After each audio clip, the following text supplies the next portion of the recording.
You're listening to the Hour of the Time, and I'm Pooh. You're listening to the Hour of the Time. I'm Joel. And I'm William Cooper. I pledge allegiance to the flag, to the United States of America, and to the republic for which it stands, one nation, under God, indivisible, with liberty and justice for all. Thank you, dear. You're welcome. Thank you, Allison. Oh, cool. Thank you, Doyle. You're welcome. Thank you, everybody. Thank you, Daddy. Okay, we'll see you guys later. Okay, bye. Now, Bye. don't forget, you got to eat all your beans, okay? All right. Okay, guys. I'm eating all my cookies. All right, we'll see you in just a little bit. Today, folks, tonight, I think I've already told you, we're going to talk about the Declaration of Independence. We're going to begin in the beginning. That's the best place to begin, is in the beginning. And I think a lot of you are going to learn a few things tonight, and I hope you learn something on every broadcast of the Hour of the Time, because that's our intention, is to teach you, to open your mind, to dispel the myths and the lies and the disinformation, the misinformation, the intentional warping of the mentality of the average American. You see, I don't believe in Republican and Democrat. I don't believe in black and white and yellow and Native American and Oriental and all of this baloney. We're all either Americans or we are not. And if you're an American, you must subscribe to certain principles and ideals of freedom, because that's what this country is all about. If you don't belong here. You don't belong here. There are other countries where you can go and be a socialist or a communist or what else is there? A fascist or a dictator or you can have your own little theocracy for all of you who want to shove your religion down everybody's throat. You know, like the dude that was on before us. We don't subscribe to any of that. Our founding fathers set up this nation so that everybody could be free. And if you want to be free, you've got to understand the principles and ideals upon which this nation was founded and the protections of the Creator-endowed rights that every man and woman is born with and are entitled to and are protected by our Constitution and a lot of other things that you have to understand. There is a tremendous concerted effort to try to destroy those things so that mankind can once again be enslaved by those who just can't ever exist without shoving their ideas and their religions and their philosophies down the throats of all other people and enslave those that they manage to get within their grasp. And so the purpose of this broadcast is to bring all of these things out to you. Send them out through this microphone, over the airwaves, into your radio, out through your speaker, and so that you can take a look at them. Now, I'm going to give you my admonition once again. You see, we don't want you to blindly believe what we tell you. We want you to learn to think once again, to question. I don't know how many people I talk to all the time who tell me that they learned all about the philosophers in college and all this, and the truth is they really didn't, because anymore about the only thing that they teach is Kant, Hegel, and Marx, and they don't teach anything else. Because the coming New World Order, the coming world government, the coming third wave that Mr. Toffler talks about all the time is socialism. It's Marxist, Leninist socialism, and it's being brought about through the antics and the teachings of Kant and Hegel. And so anyway. This is what's going on. And if you can't get your mind out of that, you see, I talk to these people, they tell me they learned all about the philosophers, and I ask them, what did you learn about Socrates? And they go, oh yes, we know about Socrates. Well, what was it that Socrates taught? And well, they tell me something about you should go to your death nobly because it's the law. And that's not what he taught. What he taught was to question everything, not accept anything at face value, and not trust people, specifically public servants or members of government, to tell you the truth. You have to learn how to wade through all of the baloney and find the truth for yourself. And so we give you facts and figures, and we give you things to go and look up, and we hope that you will do that. Because if you're trusting me to tell you the truth, you're doing the same thing that you've done with everybody else all your life. How in the world would you ever know whether or not I was lying to you? I can tell you right now, I'm not going to do that. Although I will make mistakes from time to time. And if I make a mistake and any of you catch it, and if you can prove it to me, and by that I don't mean call me up and say, well, you made a mistake and this is the way it should be. Send me something in writing so that I can double check what you're saying and find out whether I really did make a mistake. And if I did, I'll come on the air and correct it. I've never failed to do that, folks. So, but I don't want you to trust that I'm going to tell you the truth just because I say that.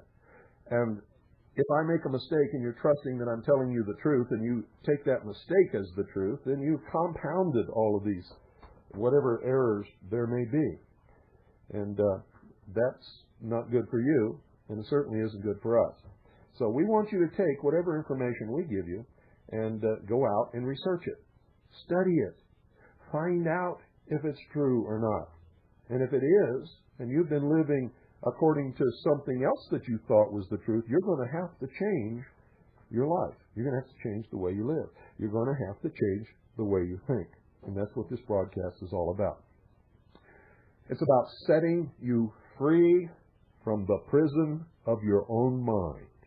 It's about expanding your consciousness. It's about letting you know what freedom really is so that you can be free and so that you can give the gift of freedom to others. Because most people are walking around in this world, they haven't got the slightest idea what freedom means, but they talk about it all the time as if they do. And they spend most of their life actually trying to confine other people in their own type of prison. And this causes conflict. They spend their lives dividing themselves against the rest of the world. I'm black. Black power. Whitey did this to me.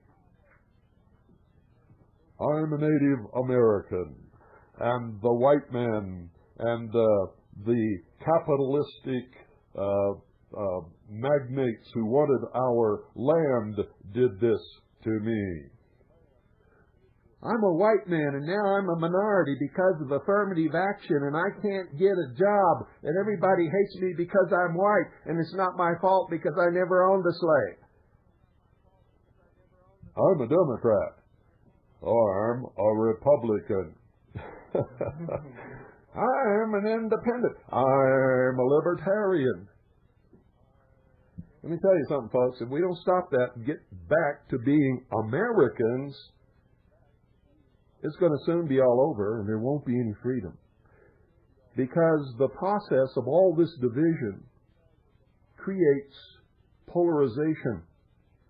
It creates people who then have an agenda and they're trying to enslave other people with their agenda, instead of all realizing that our common bond and our common agenda should be, must be, and has to be freedom.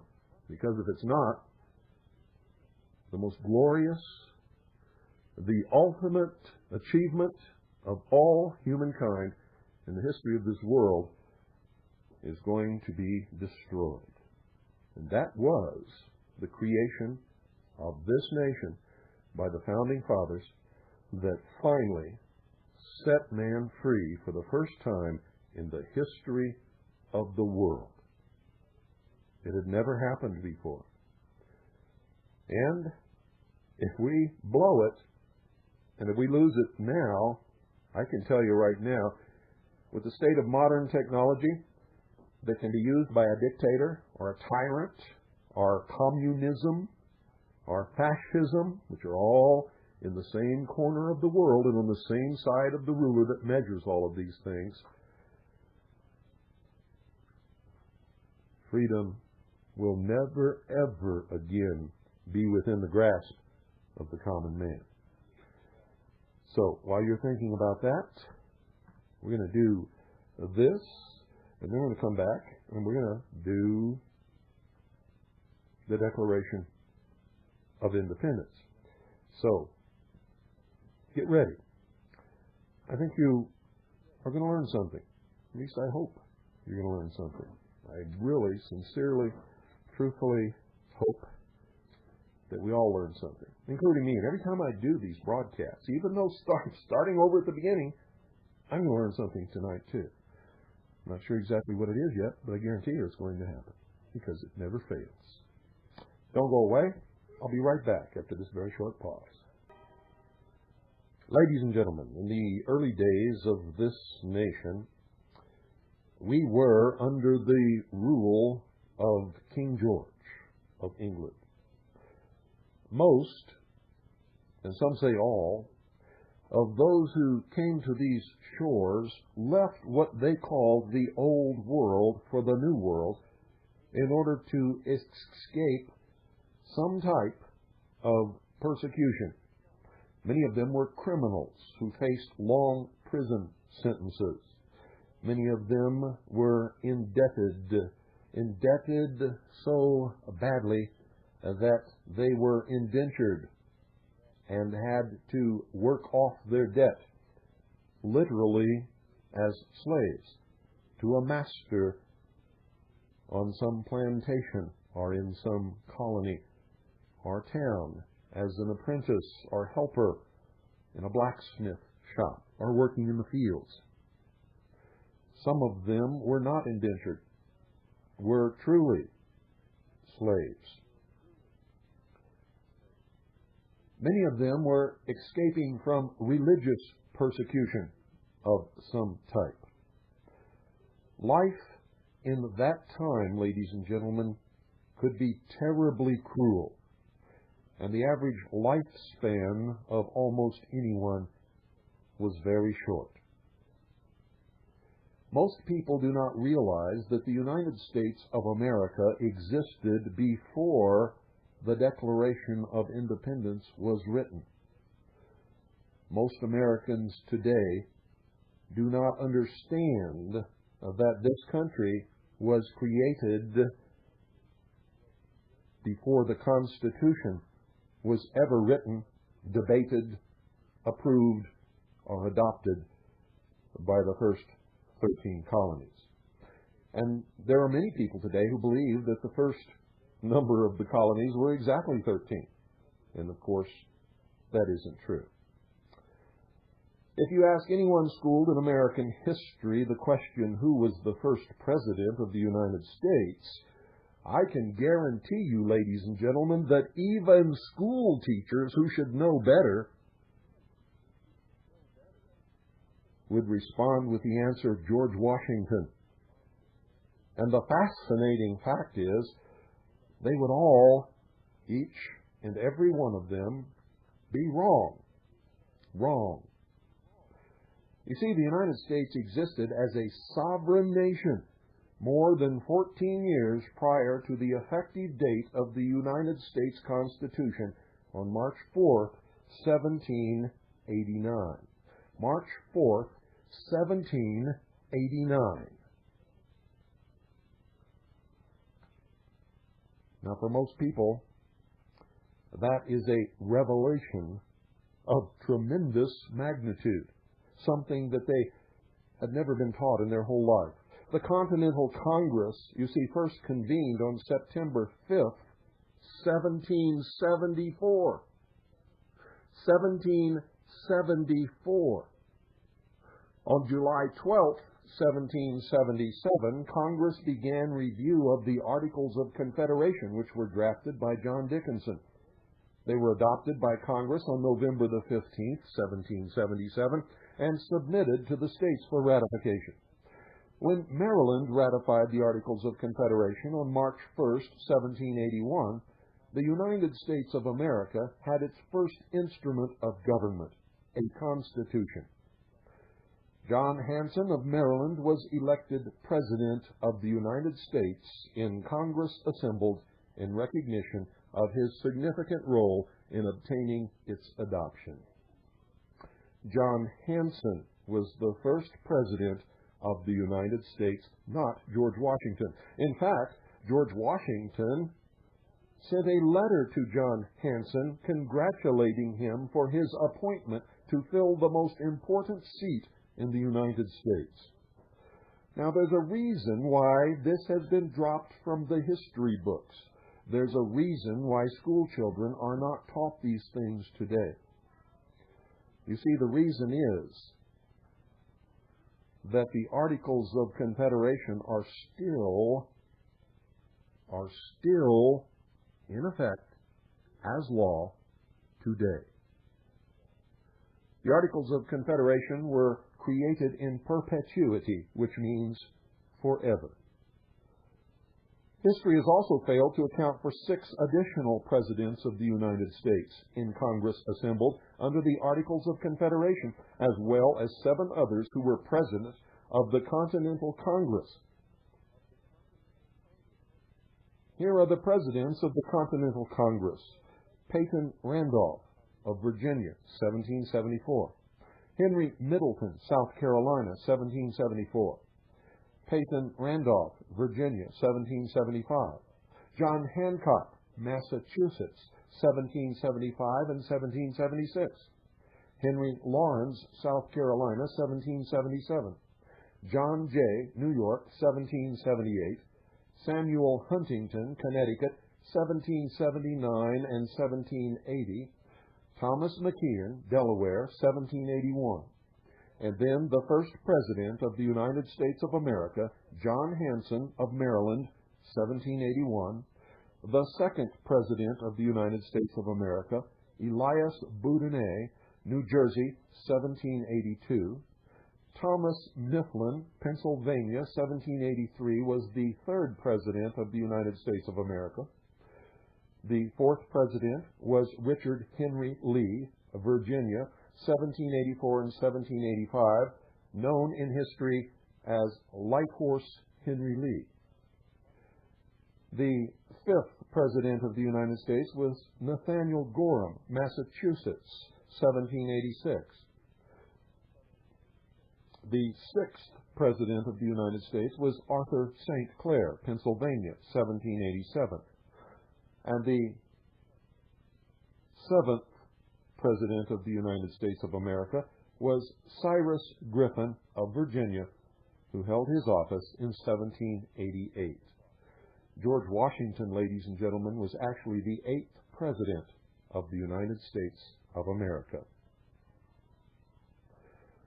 The President of the United States and Congress assembled at that time was more equivalent to today's Speaker of the House. He lacked the independent status, authority, and power under the Articles of Confederation to have any leadership effect on government actions. You see, Congress was in all respects both the executive and legislative branches at that time. The Confederation government had no authority to regulate commerce and trade among the states and with foreign nations, and it had no taxing authority. It lacked necessary trading and shipping treaties with Great Britain. There was no national currency. Banks printed their own money. The common coin of the realm was actually a Dutch thaler, which over the years became pronounced dollar.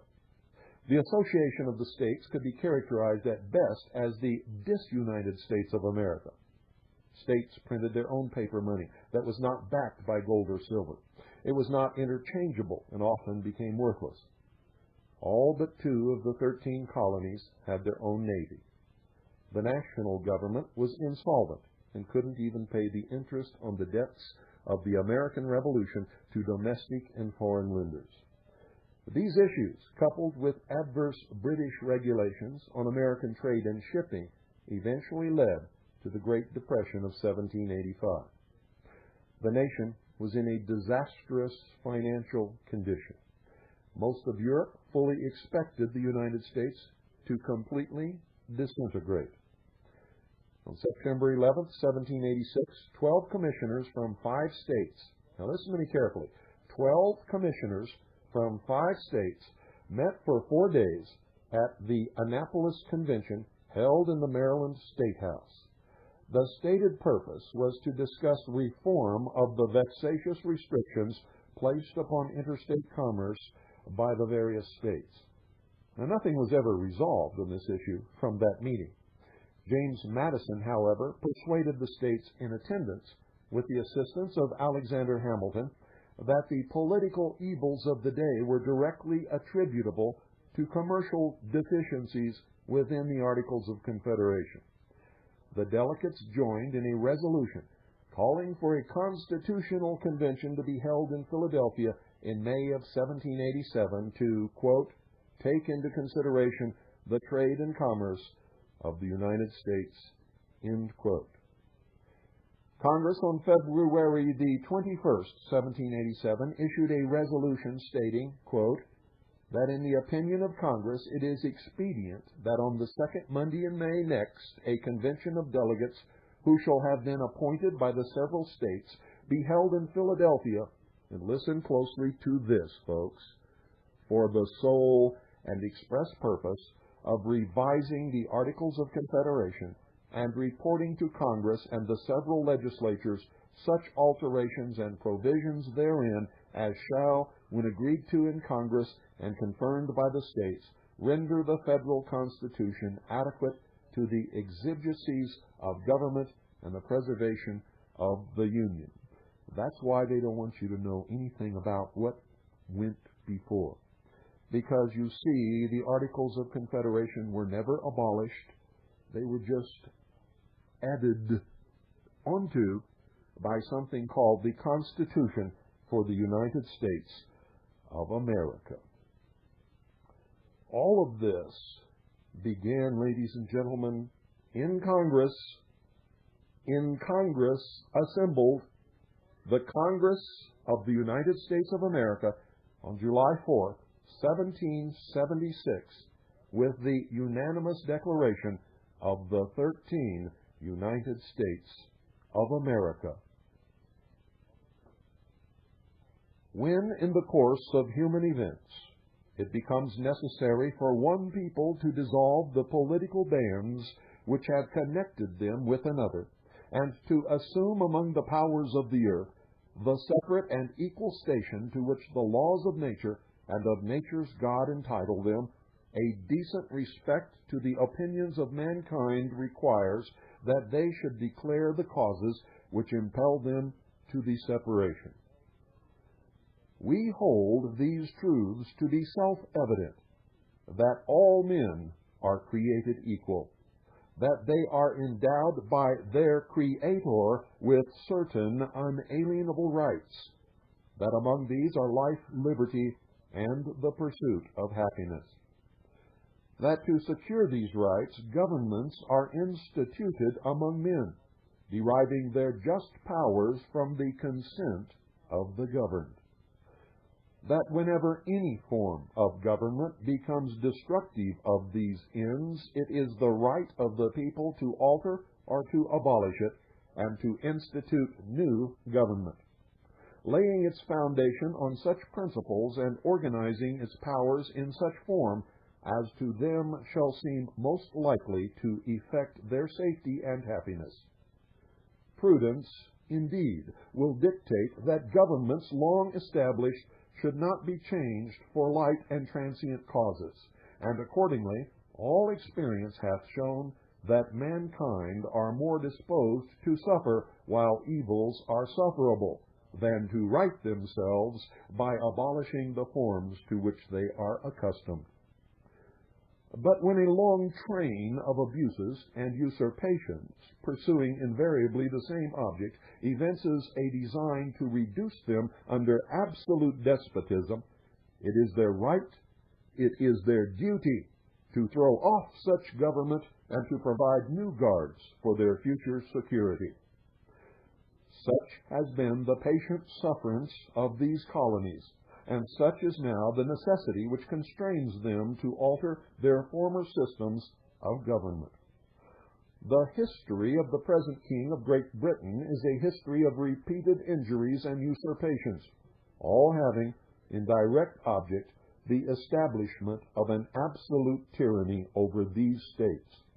To prove this, let facts be submitted to a candid world. He has refused his assent to laws the most wholesome and necessary for the public good. He has forbidden his governors to pass laws of immediate and pressing importance, unless suspended in their operation till his assent should be obtained, and when so suspended, he has utterly neglected to attend to them. He has refused to pass other laws for the accommodation of large districts of people, unless those people would relinquish the right of representation in the legislature, a right inestimable to them and formidable to tyrants only. He has called together legislative bodies at places unusual, uncomfortable, and distant from the depository of their public records for the sole purpose of fatiguing them into compliance with his measures. He has dissolved representative houses repeatedly for opposing with manly firmness his invasions on the rights of the people. He has refused for a long time after such dissolutions to cause others to be elected, whereby the legislative powers, incapable of annihilation, have returned to the people at large for their exercise, the state remaining in the meantime exposed to all the dangers of invasion from without and convulsions within. He has endeavored to prevent the population of these states, for that purpose obstructing the laws for naturalization of foreigners, refusing to pass others to encourage their migrations hither, and raising the conditions of new appropriations of lands. He has obstructed the administration of justice by refusing his assent to laws for establishing judiciary powers. He has made judges dependent on his will alone for the tenure of their offices and the amount and payment of their salaries. He has erected a multitude of new offices and sent hither swarms of officers to harass our people and eat out their substance. He has kept among us in times of peace standing armies without the consent of our legislatures. He has affected to render the military independent of and superior to the civil power. He has combined with others to subject us to a jurisdiction foreign to our Constitution and unacknowledged by our laws, giving his assent to their acts of pretended legislation, for quartering large bodies of armed troops among us, for protecting them by a mock trial from punishment for any murders which they should commit on the inhabitants of these states, for cutting off our trade with all parts of the world, for imposing taxes on us without our consent, for depriving us in many cases of the benefits of trial by jury, for transporting us beyond seas to be tried for pretended offenses, for abolishing the free system of English laws in a neighboring province, establishing therein an arbitrary government, and enlarging its boundaries so as to render it at once an example and fit instrument for introducing the same absolute rule into these colonies, for taking away our charters, abolishing our most valuable laws, and altering fundamentally the forms of our government, for suspending our own legislatures and declaring themselves invested with the power to legislate for us in all cases whatsoever.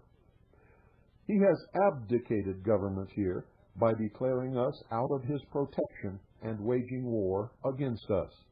He has plundered our seas, ravaged our coasts, burnt our towns, and destroyed the lives of our people. He is at this time transporting large armies of foreign mercenaries to complete the works of death, desolation, and tyranny, already begun with circumstances of cruelty and perfidy scarcely paralleled in the most barbarous ages and totally unworthy the head of a civilized nation. He has constrained our fellow citizens taken captive on the high seas to bear arms against their country, to become the executioners of their friends and brethren, or to fall themselves by their hands. He has excited domestic insurrections amongst us, and has endeavored to bring on the inhabitants of our frontiers the merciless Indian savages, whose known rule of warfare is an undistinguished destruction of all ages, sexes, and conditions. In every stage of these oppressions, we have petitioned for redress in the most humble terms.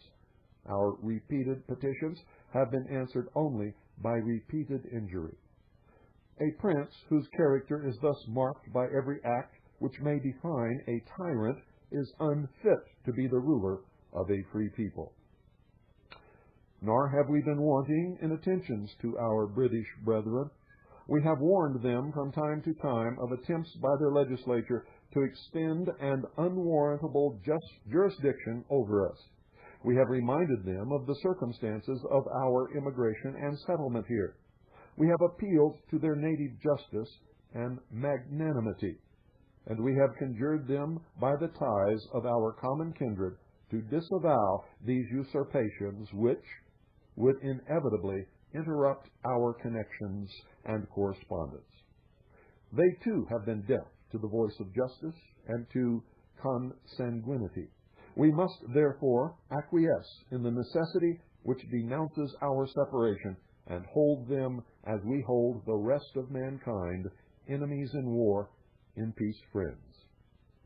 We, therefore, the representatives of the United States of America, in General Congress assembled, appealing to the Supreme Judge of the world for the rectitude of our intentions, do, in the name and by authority of the good people of these colonies, solemnly publish and declare that these united colonies are, and of right ought to be, free and independent states, that they are absolved from all allegiance to the British Crown, and that all political connection between them and the state of Great Britain is and ought to be totally dissolved, and that as free and independent states they have full power to levy war, conclude peace, contract alliances, establish commerce, and to do all other acts and things which independent states of right do. And for the support of this declaration, with a firm reliance on the protection of divine providence, we mutually pledge to each other our lives, our fortunes, and our sacred honor. The signers of the Declaration of Independence, ladies and gentlemen: John Adams, Massachusetts, age 40, died in 1826. Samuel Adams, Massachusetts, age 53, died in 1803. Josiah Bartlett, New Hampshire, age 46, died in 1795. Carter Braxton of Virginia, age 40, died in 1797.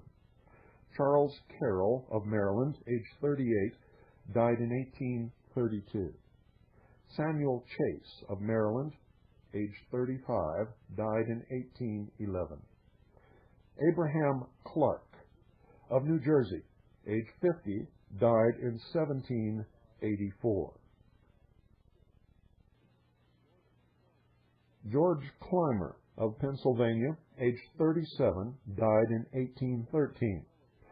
William Ellery of Rhode Island, age 48, died in 1820. William Floyd of New York, age 41, died in 1821. Benjamin Franklin of Pennsylvania, age 70, died in 1790. Elbridge Gerry of Massachusetts, age 32, died in 1814. Button Gwinnett of Georgia, age 44, died in 1777. Lyman Hall of Georgia, age 45, died in 1790. John Hancock of Massachusetts, age 39, died in 1793. Benjamin Harrison of Virginia, age unknown at the time of the signing, died in 1791. John Hart of New Jersey, age 63, died in 1780. Joseph Hughes of North Carolina, age 46, died in 1779. Thomas Hayward, Jr. of South Carolina, age 30, died in 1804. William Hooper of North Carolina, age 34, died in 1790.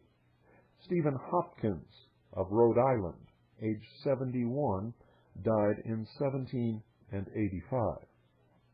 Francis Hopkinson of New Jersey, age 39, died in 1790. Samuel Huntington of Connecticut, age 44, died in 1796. Thomas Jefferson of Virginia, age 33, died in 1826. Francis Lightfoot Lee of Virginia, age 42, died in 1797. Richard Henry Lee of Virginia, age 44, died in 1794. Francis Lewis of New York, age 63, died in 1803. Philip Livingston of New York, age 60, died in 1778. Thomas Lynch, Jr., South Carolina, age 26, died in 1779. Thomas McKeon of Delaware, age 42, died in 1817. Arthur Middleton of South Carolina, age 34, died in 1787.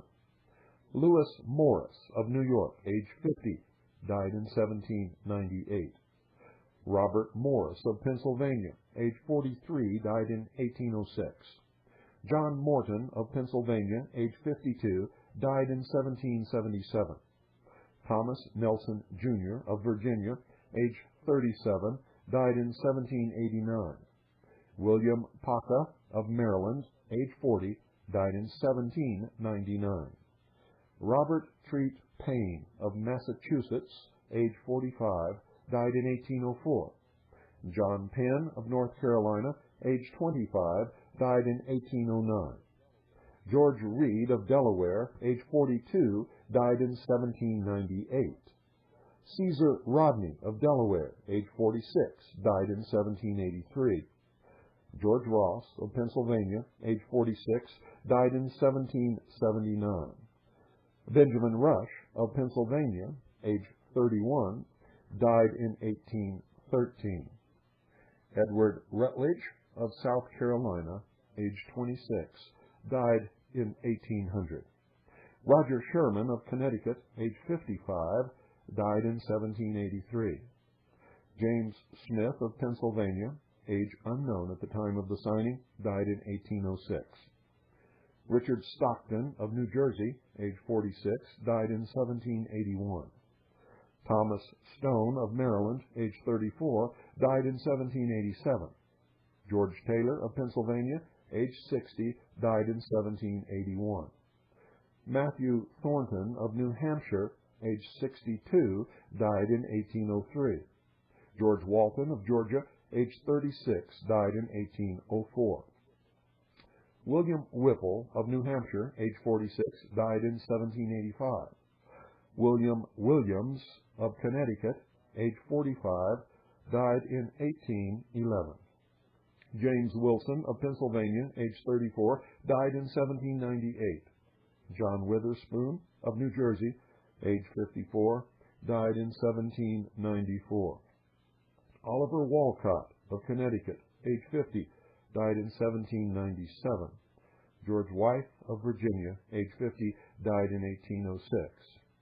If you were paying attention, ladies and gentlemen, you will have noticed that most of them died as young men within just a few years of having signed the Declaration of Independence.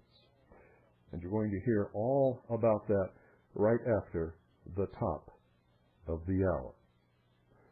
Now, it is absolutely imperative that you understand that everything we have today we owe to those men. Everything without exception. They created the freedom. They created the nation.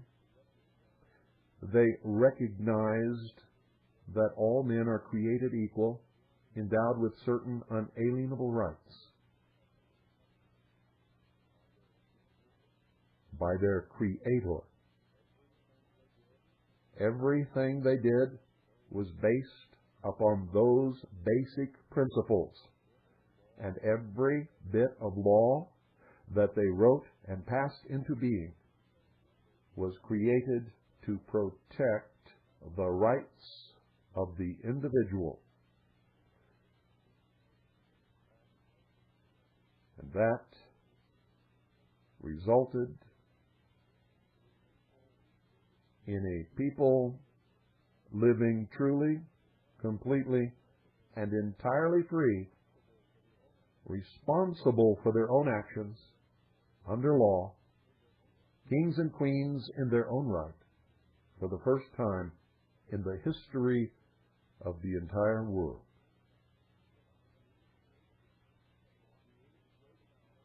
It created the greatest nation that has ever existed in the history of the world, with the highest standard of living, the best education, and with the ability over the years to complete the work of the founders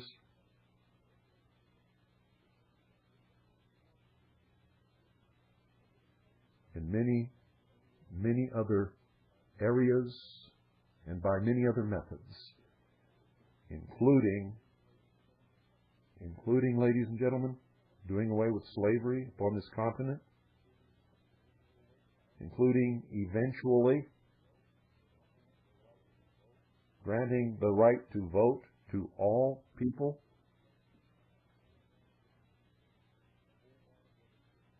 and a whole lot of other things. Without their actions, with the foundation of principle and ideal that they recognized and set down in the law, without the protections given to the individuals under the Constitution for the United States of America, none of that could have ever occurred. None of it would have ever occurred. And that is what you must understand. We'll speak on other nights about society as it existed then, how it existed, why it existed, who is to blame for what, and why it should not be carried over into this time today. There are many people who have a vested interest and a solid agenda that by dividing us amongst ourselves, against ourselves,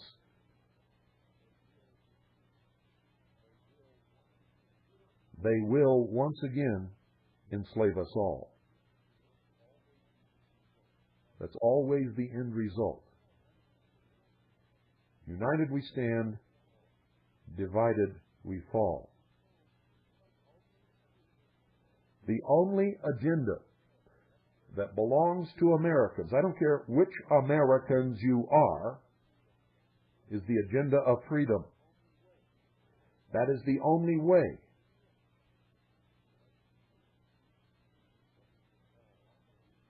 that we can all be happy, that we can all live together, that we can all realize the great dream that the Founding Fathers set into motion with the Declaration of Independence.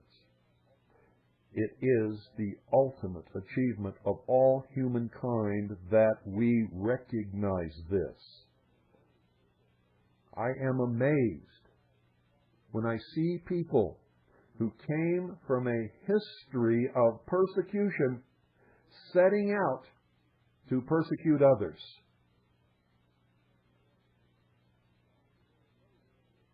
It pains me deeply.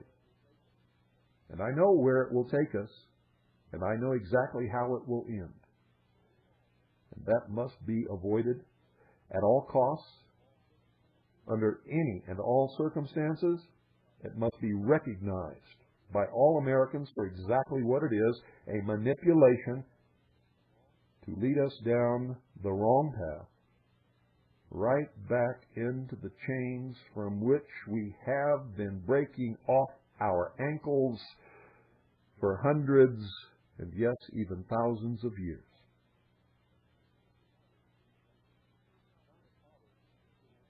The Founding Fathers understood human nature probably better than anyone who have ever lived upon the face of this earth.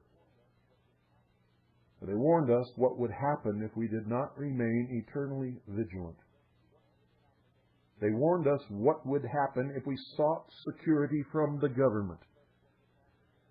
They warned us what would happen if we allowed governments to have standing armies amongst us.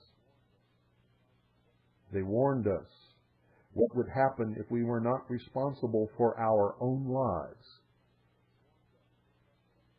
They warned us what the penalty would be if we accepted gifts from benefactors. George Washington, in his farewell address, warned us about getting involved in the affairs of other nations, other states, foreign to these shores. And sure enough, all of their warnings were right on target and absolutely true. And what have we done? We've cast their warnings aside like so much moldy bread and gone ahead and done every single thing that they have warned us against. You think about that while we do the station break here at the top of this hour. And then we're going to tell you what happened to those men who signed the Declaration of Independence, what they gave up for us. And we owe them everything that we are and that we have and that we ever could be. You're listening to WBCQ, Monticello, Maine, USA. The story of the Declaration of Independence, ladies and gentlemen, is something that is not taught anymore. And I hope your children are sitting in your living room listening to this broadcast, because tonight you're going to hear a little about it. You're going to hear about the enduring truth of its philosophy of freedom, the underlying courage and sacrifice required of its signers. John Adams said in 1781, and I quote, "This immortal declaration of the 4th of July, 1776, was not the effect of any sudden passion or enthusiasm, but a measure which had been long in deliberation among the people, maturely discussed in some hundreds of popular assemblies and by public writings in all the states. It was a measure which Congress, the Continental Congress, did not adopt until they had received the positive instructions of their constituents in all the states. It was then unanimously adopted by Congress, subscribed by all its members, transmitted to the assemblies of the several states, and by them respectively accepted, ratified, and recorded among their archives, so that no decree, edict, statute, placard, or fundamental law of any nation was ever made with more solemnity or with more unanimity or cordiality adopted as the act and consent of the whole people than this. And it has been held sacred to this day by every state with such unshaken firmness that not even the smallest has ever been induced to depart from it, although the English have wasted many millions and vast fleets and armies in the vain attempt to invalidate it." End quote. The Pennsylvania State House, ladies and gentlemen, was hot. It was humid. And it was charged with emotion as representatives from the 13 colonies came together in June and July of 1776 to consider severing their allegiance to an oppressive government and to assume among the powers of the earth the separate and equal station to which the laws of nature and of nature's God entitled them. Every single man felt the enormous significance of the moment. In a June 9th, 1776 letter, John Adams confided, and I quote, "Objects of the most stupendous magnitude and measures in which the lives and liberties of millions yet unborn are intimately interested are now before us. When these things are once completed, I shall think that I have answered the end of my creation." End quote. And each man knew the dangers he faced. Already, two revolutionary leaders, John Hancock and Samuel Adams, faced the scaffold if caught by the British. For to England, these men were traitors. All knew that if their mission failed, they too would be hanged for treason. And as John Adams noted in a letter to Abigail, the declaration was, in fact, an act of treason. And if it were not made good, those who had signed it stood a good chance to incur the penalty meted out to traitors. But the signers of the Declaration of Independence were not, ladies and gentlemen, rabble-rousers. They were, as patriots are today, responsible leaders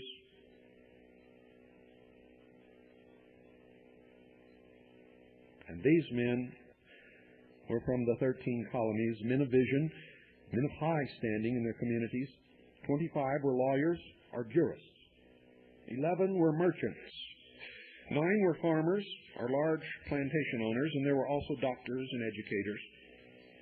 You see, a war was already in progress as they gathered in the Pennsylvania State House in a sweltering, hot, humid room with doors and windows tightly shut, and pledged their lives, their fortunes, and risked conviction for treason in order to gain liberty for themselves and you, their posterity. They formed a committee on June 11th to draw up a declaration. The members of this committee were John Adams, Benjamin Franklin, Thomas Jefferson, Roger Sherman, and Robert Livingston. Jefferson, whose writing skills were acknowledged by the other committee members, was chosen to draft the declaration. Looking back on the event in 1825, Jefferson recalled that their purpose had been to provide an appeal to the tribunal of the world. This, he said, was the object of the Declaration of Independence, not to find out new principles or new arguments, not merely to say things which had never been said before, but to place before mankind the common sense of the subject in terms so plain and firm as to command their assent and to justify ourselves in the independent stand we are compelled to take. In other words, he explained, it was intended to be an expression of the American mind.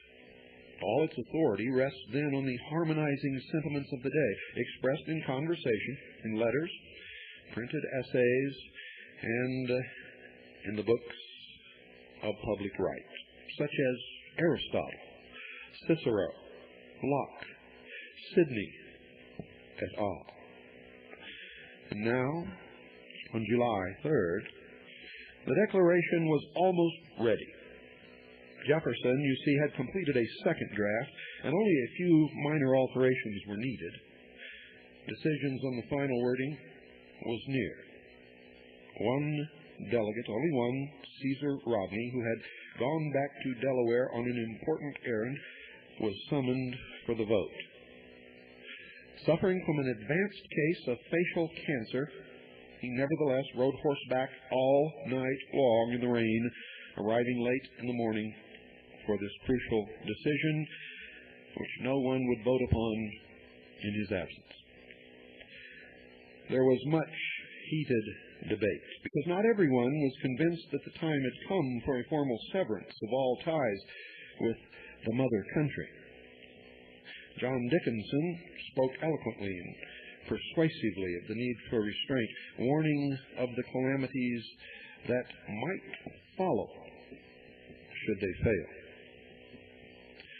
The delegates, or at least some of them, were wavering when Edward Rutledge prevailed upon John Adams to speak out in support of independence.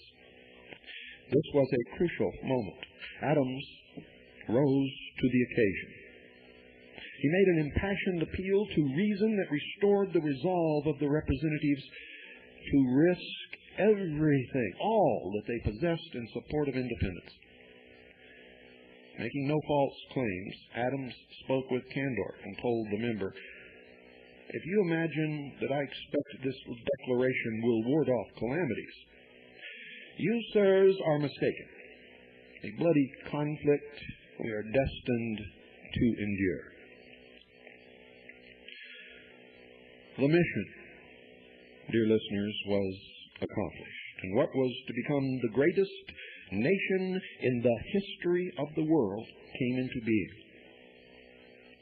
The spirit of liberty, which had taken root on American soil more than 150 years earlier and had flourished in the American mind, had now expressed itself to the entire world. Adopted on July 4th, 1776, the Declaration of Independence became the fundamental statement of the basic principles and timeless truths upon which the nation was to be established, and was in fact the first document in law. 11 years later, the framers of the Constitution of the United States of America would, by that document, establish a new government upon the principles set forth in the Declaration. By so doing, they would translate the philosophy of the Declaration into a constitutional structuring of a government of limited powers based upon the consent of the governed, designed to secure the individual's creator-endowed rights of life, liberty, property, and the pursuit of happiness.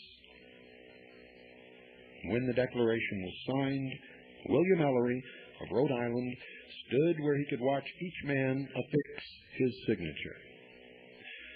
"I was determined," he wrote, "to see how they all looked as they signed what might be their death warrant. I eyed each closely. Undaunted resolution was displayed upon every countenance." Such, ladies and gentlemen, was the strength and courage of our founding fathers. No one today remembers all of that. It's not taught anymore. Very few understand or realize the hardships that the men who signed that document faced and indeed underwent after the act itself was performed. These were indeed brave men who were loyal to principles and ideals and accomplished what no humanity had ever accomplished before in the history of this earth. For the first time, each and every man stood as a sovereign king in his own right, with the government as his chattel servant. Each and every person, it was recognized, were endowed by their Creator with certain unalienable, natural, irrevocable rights, protected by the first document in law, the Declaration of Independence, and then later the Articles of Confederation, and finally the ultimate of their genius, the Constitution for the United States of America, and the first 10 amendments, which we know today, for those of us who know it, the Bill of Rights. And the price that they paid, these men who gave us all that we have or ever will have or have ever known, was staggering. Posterity, you will never know how much it costs the present generation to preserve your freedom. I hope you will make good use of it, said John Quincy Adams. Posterity, ladies and gentlemen, is you. You are their posterity. John Quincy Adams, the son of a revolutionary leader, knew firsthand about the hardships of the men who signed the Declaration of Independence. Future generations have also come, those of us who have studied it, to appreciate the great personal sacrifices they made to win freedom for themselves, their families, their countrymen, and you, their posterity. You, the sheeple, who are in the process of giving it away.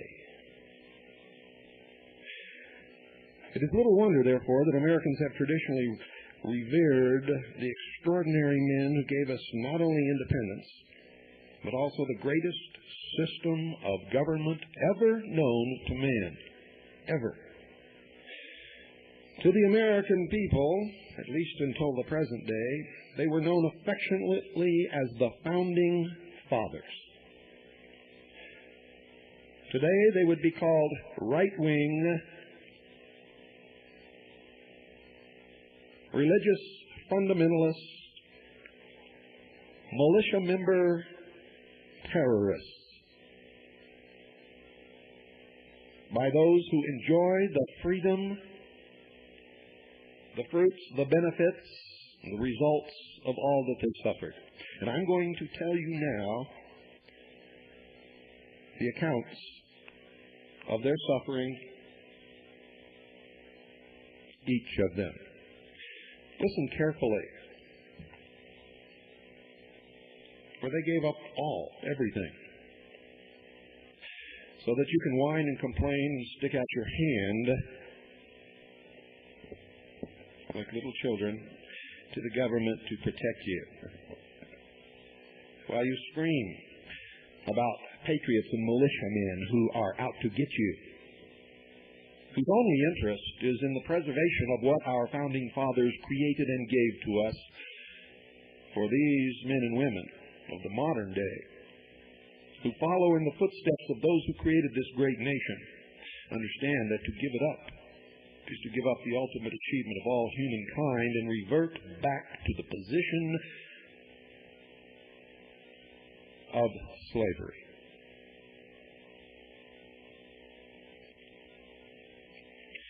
In early September in 1776, the British burned the home of Francis Lewis, and they seized his wife. Held in a prison with no bed and no change of clothes, she was finally released after 2 years of suffering. Her health was gone, and she died soon after her release. Lewis, though heartbroken, continued to serve in the Continental Congress until 1779. He died in 1802 at the age of 89. He gave everything for you, and you never heard of him until tonight. Philip Livingston's 150,000-acre estate was seized by the British, but he continued to contribute his dwindling fortune to Congress for the war effort. He financed the beginning of this nation. The strain of the revolutionary struggle also depleted his health, and he died less than 2 years after he signed the Declaration of Independence. How many of you ever heard of Philip Livingston? Or Lewis Morris, whose Westchester estate was ransacked by the British, and nearly 1,000 acres were burned. His home was destroyed, his cattle butchered, and his family driven from home. Morris also served in the New York Senate and died in 1798 at the age of 71. John Hart's New Jersey home was looted and burned, his grist mills destroyed, while he eluded capture by sleeping in caves and forests. His ailing wife died and his 13 children were scattered. His failing health forced him to leave the New Jersey legislature in 1779, and he died less than 3 years after the Declaration was signed. Joseph Hughes of North Carolina, though at first reluctant to favor independence, gave tirelessly of himself to create a navy and help General Washington. He worked long hours without adequate food. He lost his health and died in 1779 at the age of 49.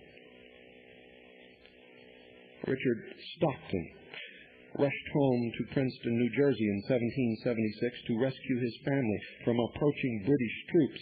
He was captured and thrown into prison, where he was repeatedly beaten and kept near starvation. The British also destroyed his home and burned his papers.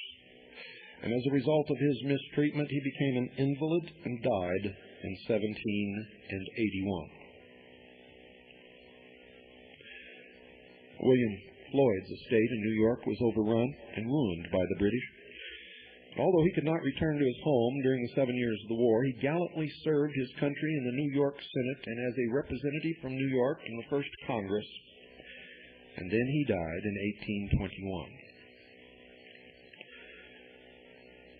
Francis Hopkinson's home was twice ransacked.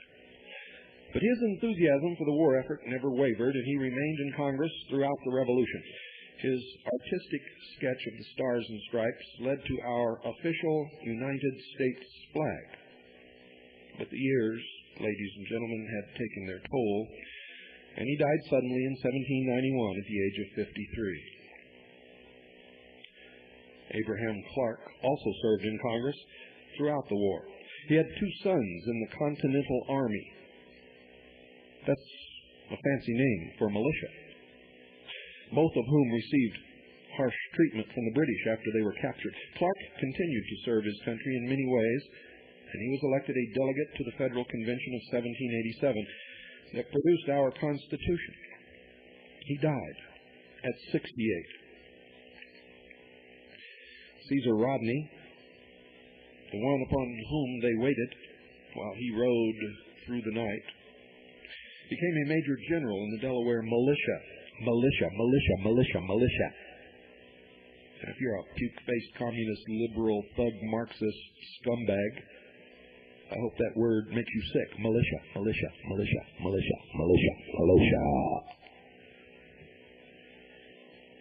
He became a major general in the Delaware militia, and despite his advancing facial skin cancer, fought beside his men in the bitter winter of 1776 and 1777. He also served in the Delaware legislature and was appointed to the Congress in 1782. Declining health kept him from serving, however, and he died in 1784 at the young age of 55. Thomas McKeon recalled to John Adams that he was hunted like a fox during the Revolution, and at one time was compelled to move his family 5 times in just a few months. He served faithfully, however, signing the Articles of Confederation, serving as President of Congress, Chief Justice of Pennsylvania, and as a delegate to the Constitutional Convention, and finally as Governor of Pennsylvania.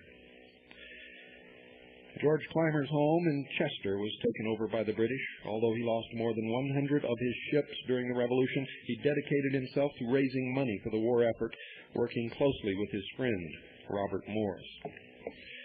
And in 1781, Robert Morris issued over $1 million of personal credit to finance the war effort and raised $200,000 from friends to defeat the British at Yorktown. In 1798, his personal finance collapsed, never reimbursed by his country. He spent 3 years in a debtor's prison. Discouraged and in poor health, he died in 1806. How many of you have even given $5 or $20 or $100 to help us save what these men gave their all to give to us?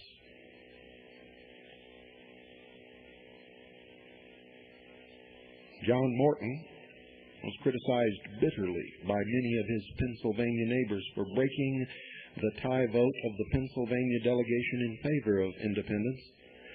The criticism depressed him deeply. Early in 1777, he became ill and died. Among his last words were these, and I quote, "Tell them that they shall acknowledge it to have been the most glorious service that I have ever rendered to my country," end quote. William Paca of Maryland poured thousands of dollars of his own personal fortune into clothing the American soldiers. He worked to establish Maryland's government and served as governor from 1782 to 1785.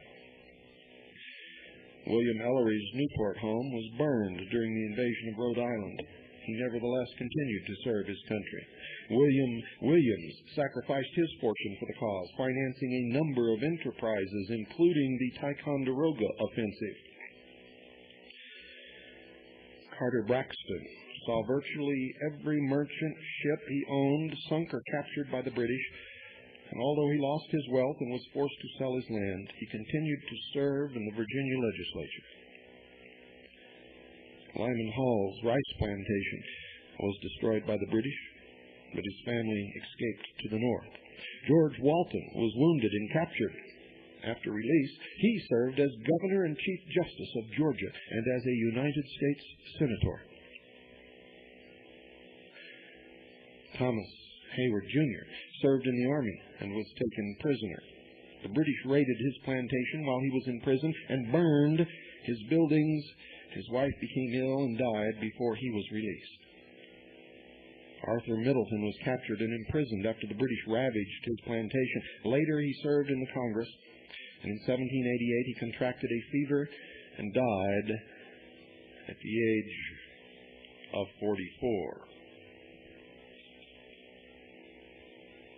William Hooper of North Carolina was hunted by the British. He fled, and they burned his home and lands. Hooper served in the North Carolina legislature, and in 1770 he died at the age of 48.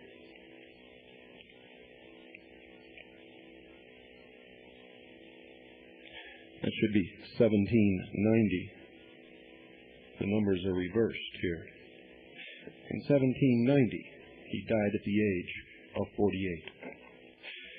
Thomas Nelson, Jr. served as governor of Virginia and distributed large sums of his money to the families of his soldiers. At the Battle of Yorktown, he led 3,000 Virginia militia against the British. At the Battle of Yorktown, he led 3,000 Virginia militia against the British. Although the British took refuge in homes belonging to Virginians, Nelson's troops shelled them anyway. During the engagement, Nelson turned one cannon on his own home and lit the fuse, killing the 2 British officers inside. After the Revolution, his health declined and he died in 1789. How many of you would do the same? At the time of the signing, John Hancock, one of the wealthiest men in the 13 colonies, was one of 2 colonial leaders up to that time who were wanted for hanging. He, too, pledged all that he had for independence and signed his name so boldly that even today a signature is referred to as a John Hancock. He did it as a flaunt to the king, for the king had sentenced him to death upon capture. The other leader on the British wanted list was courageous Samuel Adams, one of the few representatives of truly modest means. He proudly affixed his name and, risking all, gave his entire life in service. The sacrifices and services of these men and their families are typical, ladies and gentlemen, of the price which an entire generation of brave Americans were willing to pay for freedom.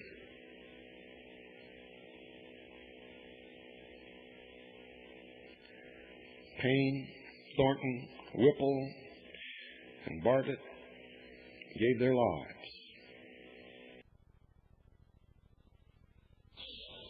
Other members of the committee had played a part in the final wording, but according to Richard Stockton, it was John Adams to whom the country is most indebted for the great measure of independency. For it was Adams, he noted, who sustained the debate and by force of his reasoning alone demonstrated not only the justice but the expediency of the measure. When the spirits of some might have wavered, Adams' impassioned appeal had given them an extra measure of courage for the vote to adopt the Declaration of Independence. But the story does not end here.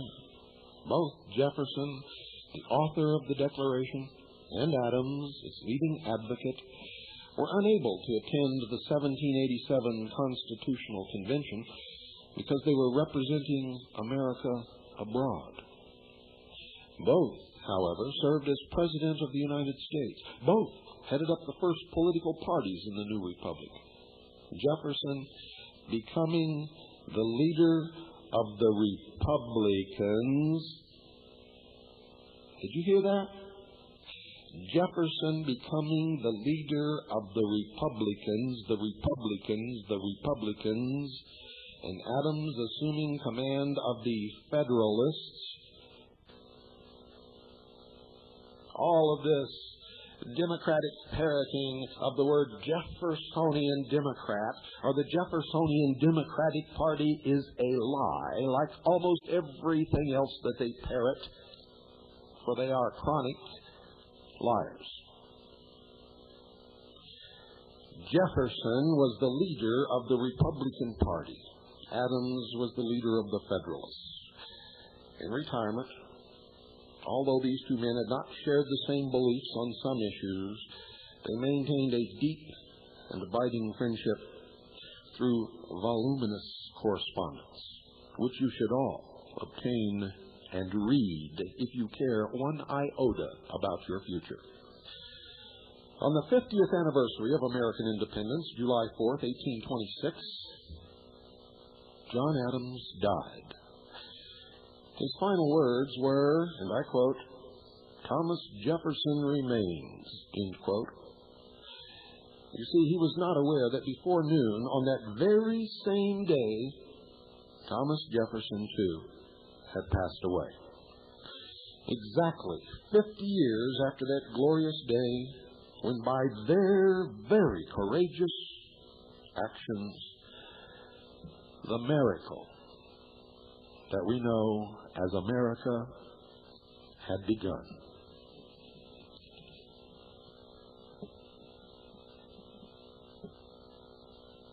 Many things has happened between then and now. But one of the greatest things that has happened is that the American people have forgotten the men who brought this country into being, the ideals upon which they based the great gifts that they handed down to you, their posterity, and the principles to which they held true, to which they were willing to give everything that they owned and held dear to bring into being. How is it that we are so eager to give these things away? You see, it takes an enlightened, committed people to understand the principles of our Constitution to maintain the status of liberty and freedom. And mark my words, all of you listening around the world, if America falls, so go you.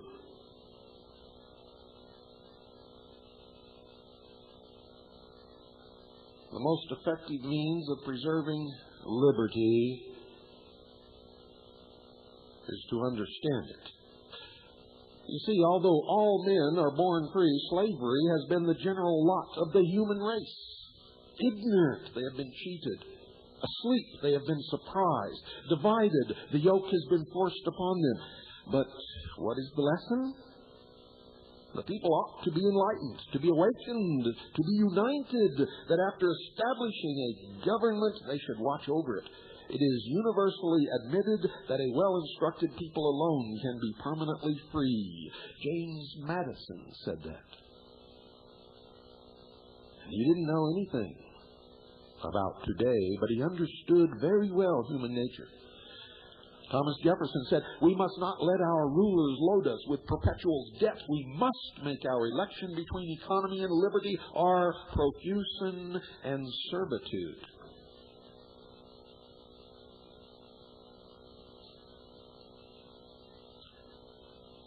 Sir William Blackstone said, man must necessarily be subject to the laws of his Creator. This will of his Maker is called the law of nature. This law of nature is, of course, superior to any other. No human laws are of any validity if contrary to this, and such of them as are valid derive all their force from this original. America's Constitution is the means by which knowledgeable and free people, capable of self-government, if they are, can bind and control their elected representatives in government. In order to remain free, the founders said, the people themselves must clearly understand the ideas and principles upon which their constitutional government is based. Through such understanding, they will be able to prevent those in power from eroding their constitutional protections. See, our founders established schools and seminaries for the distinct purpose of instilling in youth the lessons of history and the ideas of liberty. And in their day, they were successful. Tocqueville, an eminent French jurist, traveled America, and in his 1830s work entitled Democracy in America, wrote, every citizen is taught the doctrines and the evidences of his religion, the history of his country, and the leading features of its constitution. It is extremely rare to find a man imperfectly acquainted with all these things, and a person wholly ignorant of them is a sort of phenomenon. Today, ladies and gentlemen, a person who understands and knows these things is the rarity.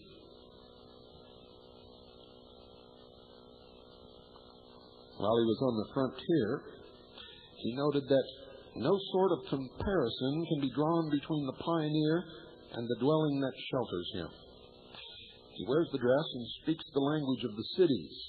He is acquainted with the past, curious about the future, and ready for argument about the present.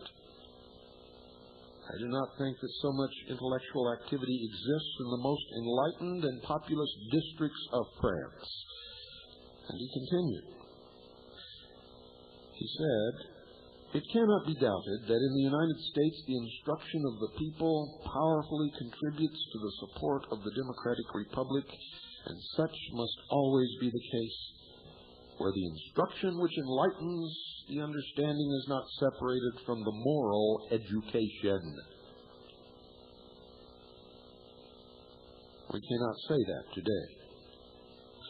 Possessing a clear understanding of the failure of previous civilizations to achieve and sustain freedom for individuals, our forefathers discovered some timeless truths about human nature, and that was their forte. They knew and understood human nature probably better than anyone who has ever lived.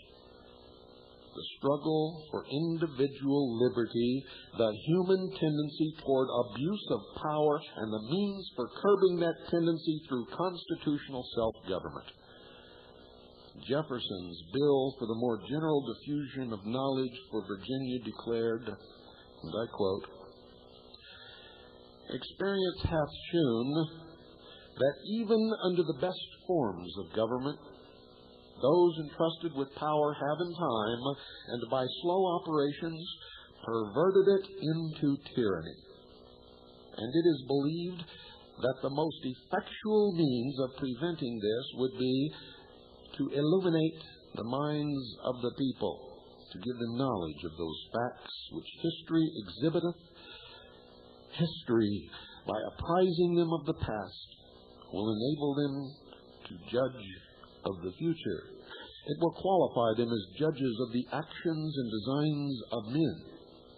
It will enable them to know ambition under every disguise it may assume, and knowing it, to defeat its views. End quote.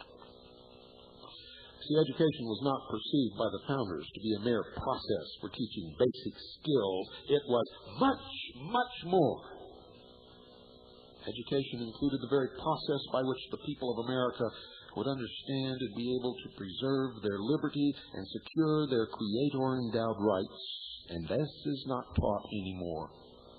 And that is why the state has seized control of the schools, so that it cannot be taught, and any teacher who begins to teach these things will not long be a teacher today.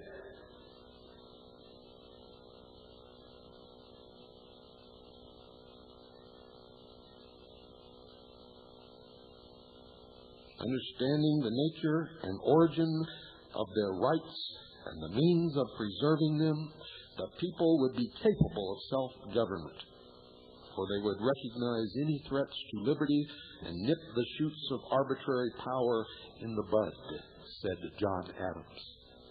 Little did he know the apathy, ignorance, and yes, stupidity of the modern American. If he did, he may not have risked everything.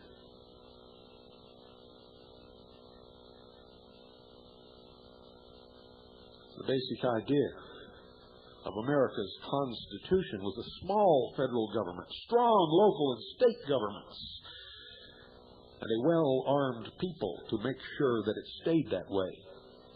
A militia made up of the whole of the people, so that tyranny could never take root in America. And that's why those who would have a socialist, one-world totalitarian government are so afraid of the militia. And that's why they must demonize these good, patriotic Americans who, like our founding fathers, are willing to risk all.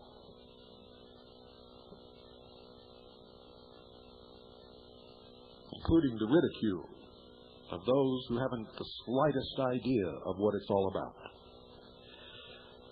You see, the basic idea was to get government as close to the people as possible. The more remote it is from the people, the more dangerous it becomes. In the words of Thomas Jefferson, ladies and gentlemen, the true theory of our Constitution is surely the wisest and best. When all government shall be drawn to Washington as the center of all power, it will render powerless the checks provided of one government on another, and will become as oppressive as the government from which we separated.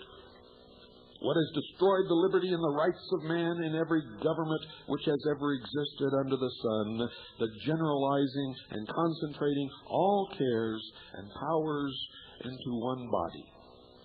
The way to have good and safe government is not to trust it all to one, but to divide it among the many. For it is by dividing and subdividing these republics from the great national one down that all will be done for the best. James Madison stressed the necessity to reserve all possible authority in the states and the people, saying, and I quote, "The powers delegated by the Constitution to the federal government are few and defined. Those which are to remain in the state governments are numerous and indefinite, and the rest shall remain with the people." Amendment 10. The powers not delegated to the United States by the Constitution, nor prohibited by it to the states, are reserved to the states respectively, or to the people. What in the world has happened? You see, the genius of America's Constitution was its separation of powers. America's founders had declared themselves free of a tyrannical government. They were determined that such tyranny would never be repeated in this land. Their new charter of government, the Constitution, very carefully defined the powers delegated to government, outlined them clearly, and forbade any more. Our founders were determined to bind down the administrators of the federal government with constitutional chains so that abuse of power in any of its branches would be prevented. You see, the revolutionary idea of separation of powers, although unpopular at first, became a means by which this was to be accomplished. John Adams, in a letter to Dr. Benjamin Rush, stated, quote, I call you to witness that I was the first member of Congress who ventured to come out in public as I did in January 1776 in my thoughts on government in favor of a government with 3 branches and an independent judiciary. End quote. By the time the Constitution was adopted, the idea was supported by all of the members of the Convention. James Madison, the father of the Constitution, devoted 5 Federalist Papers, numbers 47 through 51, to an explanation of how the executive, legislative, and judicial branches were to be wholly independent of each other, yet bound together through an intricate system of checks and balances. Madison believed that keeping the 3 branches separated was fundamental to the preservation of liberty, and he wrote,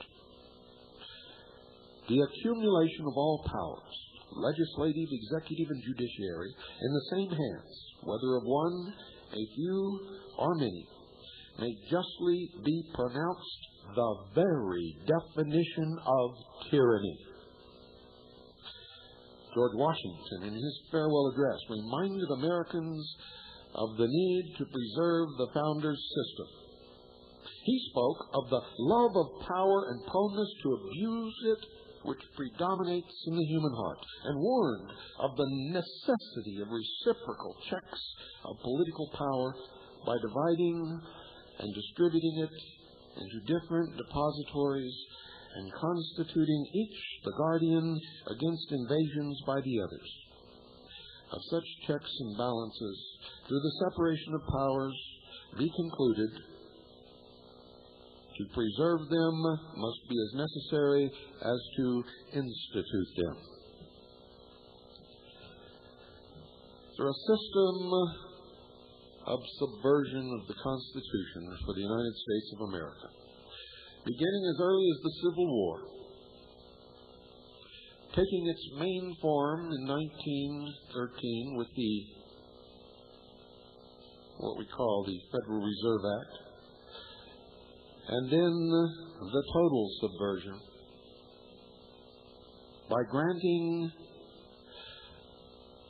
the war powers to the President on March the 9th, 1933, and then by the misinterpretation of Article 6 of the Constitution for the United States of America.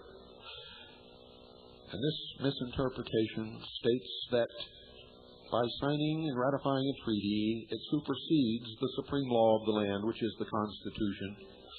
Our forefathers made it clear that nothing could supersede the law of the land, the Constitution, but that treaties must be in alignment with it. But by all of this, the adoption of the United Nations Treaty and the passage of the United Nations Participation Act, and many, many, many more,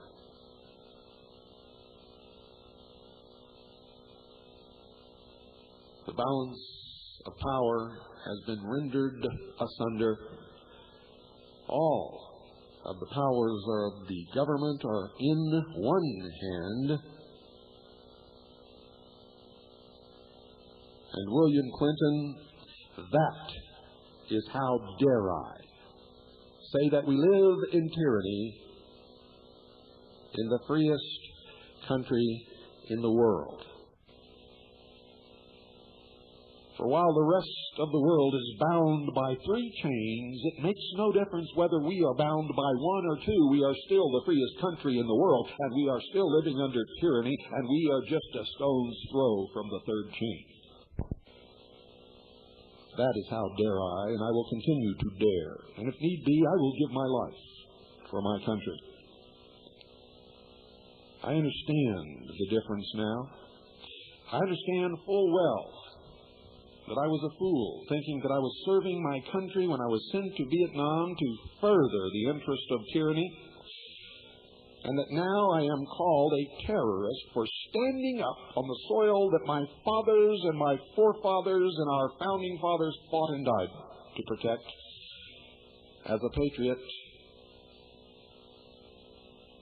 your lies Bill Clinton won't wash. Jeffersonian Democrats, indeed. Well, we're coming up on the top of the second hour now, and then we'll go into the last hour. Doyle is going to go over all the products that we have to offer, and then we're going to open the phones. If you want to jot down the phone number, do it now, 520-333-4578. For those of you who were hearing a buzz during this last hour, it's not WBCQ, and it's not your radio. It's a piece of equipment here, so don't worry about it. The telephone number, once again, is 520-333-4578. That's also the number that you need to call sometime tomorrow afternoon, or let me see, what's tomorrow, Wednesday? Or Thursday afternoon, in order to get the shipping charges for any of the products that we offer that you may wish to purchase. Some of them, we will tell you, are post-paid. So you don't need to get shipping charges for whatever we tell you is post-paid. Okay? And here's the address, by the way, in case you want to order any of the things that Doyle is going to give you. You might want to jot that down right now. It's the Hour of the Time. That's the Hour of the Time. In care of 101.1 FM. That's 101.1 FM. Post Office Box 940. That's P.O. Box 940. Eager, spelled E-A-G-A-R, Arizona. That's Eager, spelled E-A-G-A-R, Arizona, 85925. Once again, the Hour of the Time, 101.1 FM, P.O. Box 940, Eager, Arizona, 85925.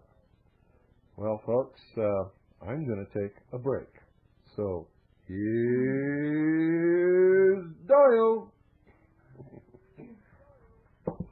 Don't forget Doyle at the top of the hour. Sure.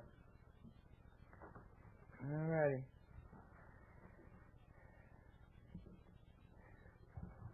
Alrighty, this evening I just wanted to run over the products we have here to offer. First off, I'd like to start with the shortwave antenna kit. This is a really nice kit we put together here. Wait a minute, Doyle. We forgot. 101's still in the air. For those of you listening to 101.1 FM in the Round Valley, we're going to have to take the transmitter off the air while we do our commercials. 101.1 FM is a nonprofit community service radio station.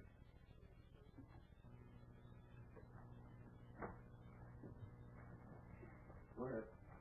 Alrighty. Anyway, this antenna kit that we've put together, this is a very high quality kit. It comes with a 75 foot of pure copper and insulated wire. That's for your line antenna. You can either do a straight line or bend it either way you want. Do a V or inverted V dipole, which would be the best. It comes with 50 foot of insulated lead-in wire, 2 ceramic insulators for your lead-in, 2 end insulators for your straight line antenna, full directions, and in fact, in the directions are instructions which include the formulations to tune this antenna to the exact frequency that you may desire. If you want to tune it to a certain band by trimming it, you can do that. You really tweak the antenna to get maximum performance. But just remember, if you do that, you are going to cut out performance on some of the higher meter bands, your 120 and whatnot, if you start trimming it. So just keep that in mind if you wish to do that. That's all explained in the complete directions. That is $24.95 postage paid. It is sent priority mail. $24.95 priority mail, postage paid. And those will go out with about 2 or 3 days time after we get your order. Not so we can hoard your money, it's so that we can deal with orders and logistics of it. The next thing I'd like to cover is the Mainstay food. This Mainstay line of food rations is very popular throughout the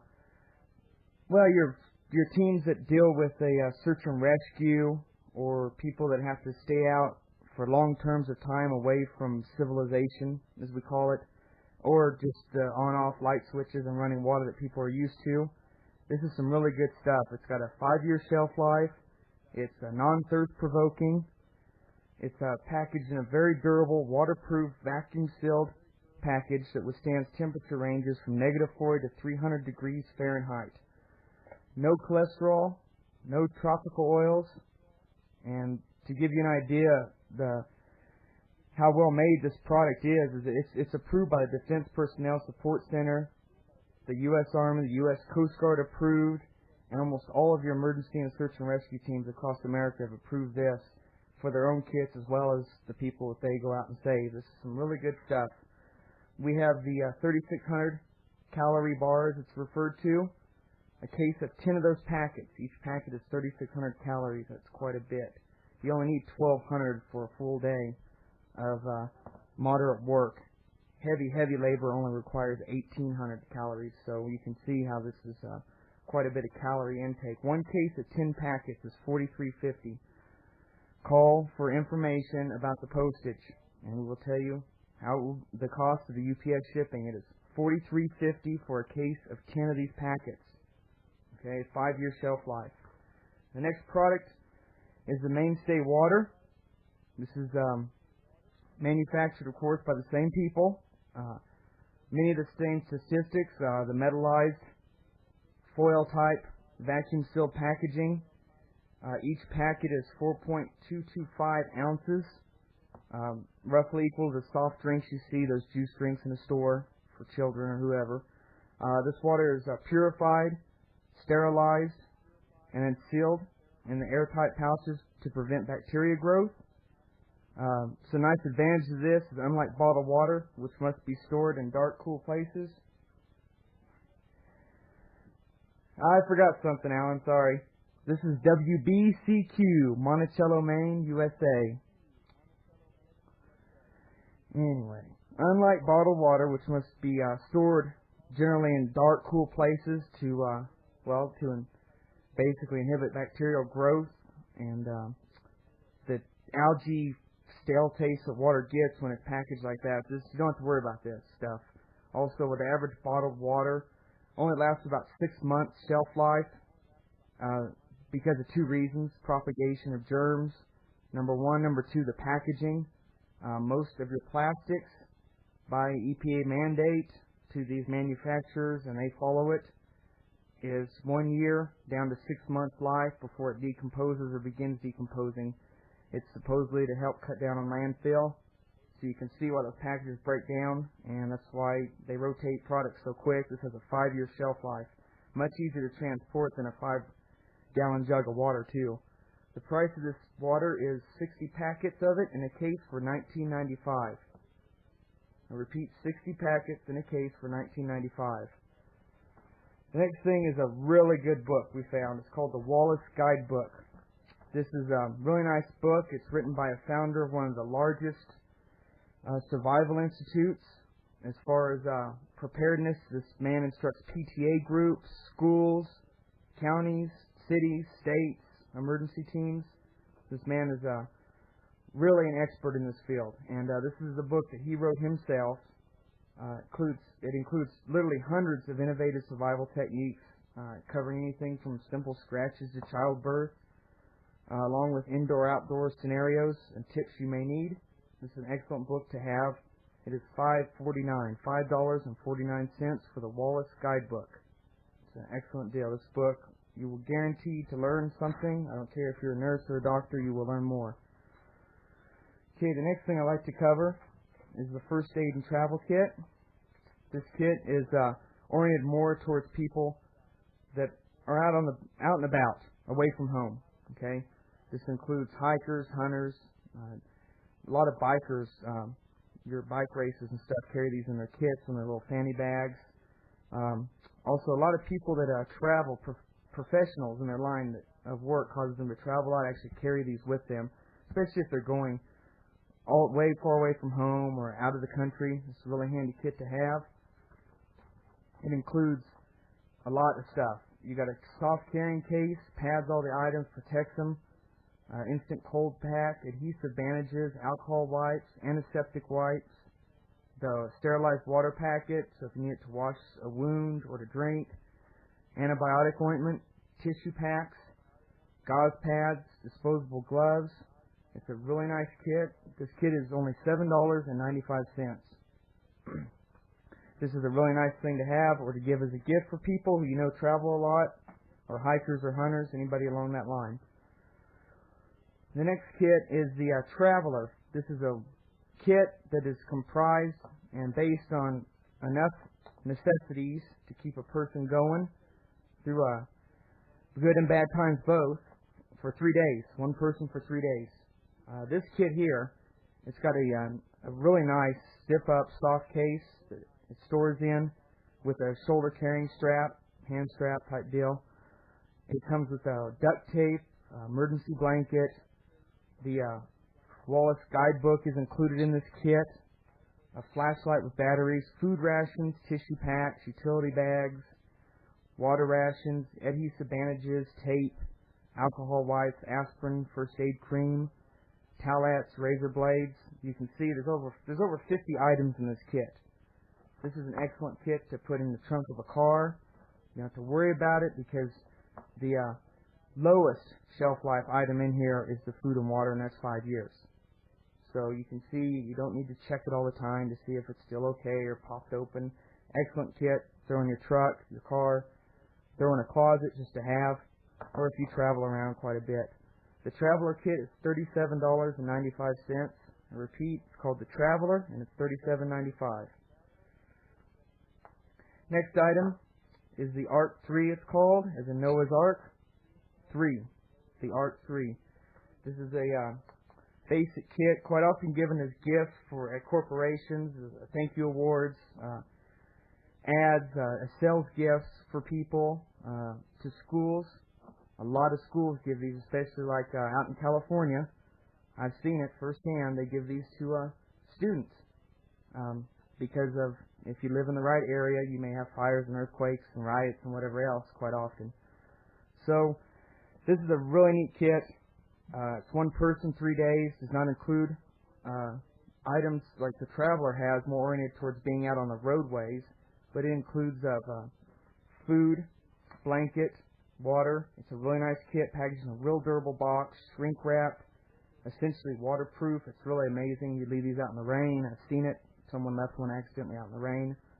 That someone was me, and it was still pretty good. There was nothing damaged inside. My box is just a little warped.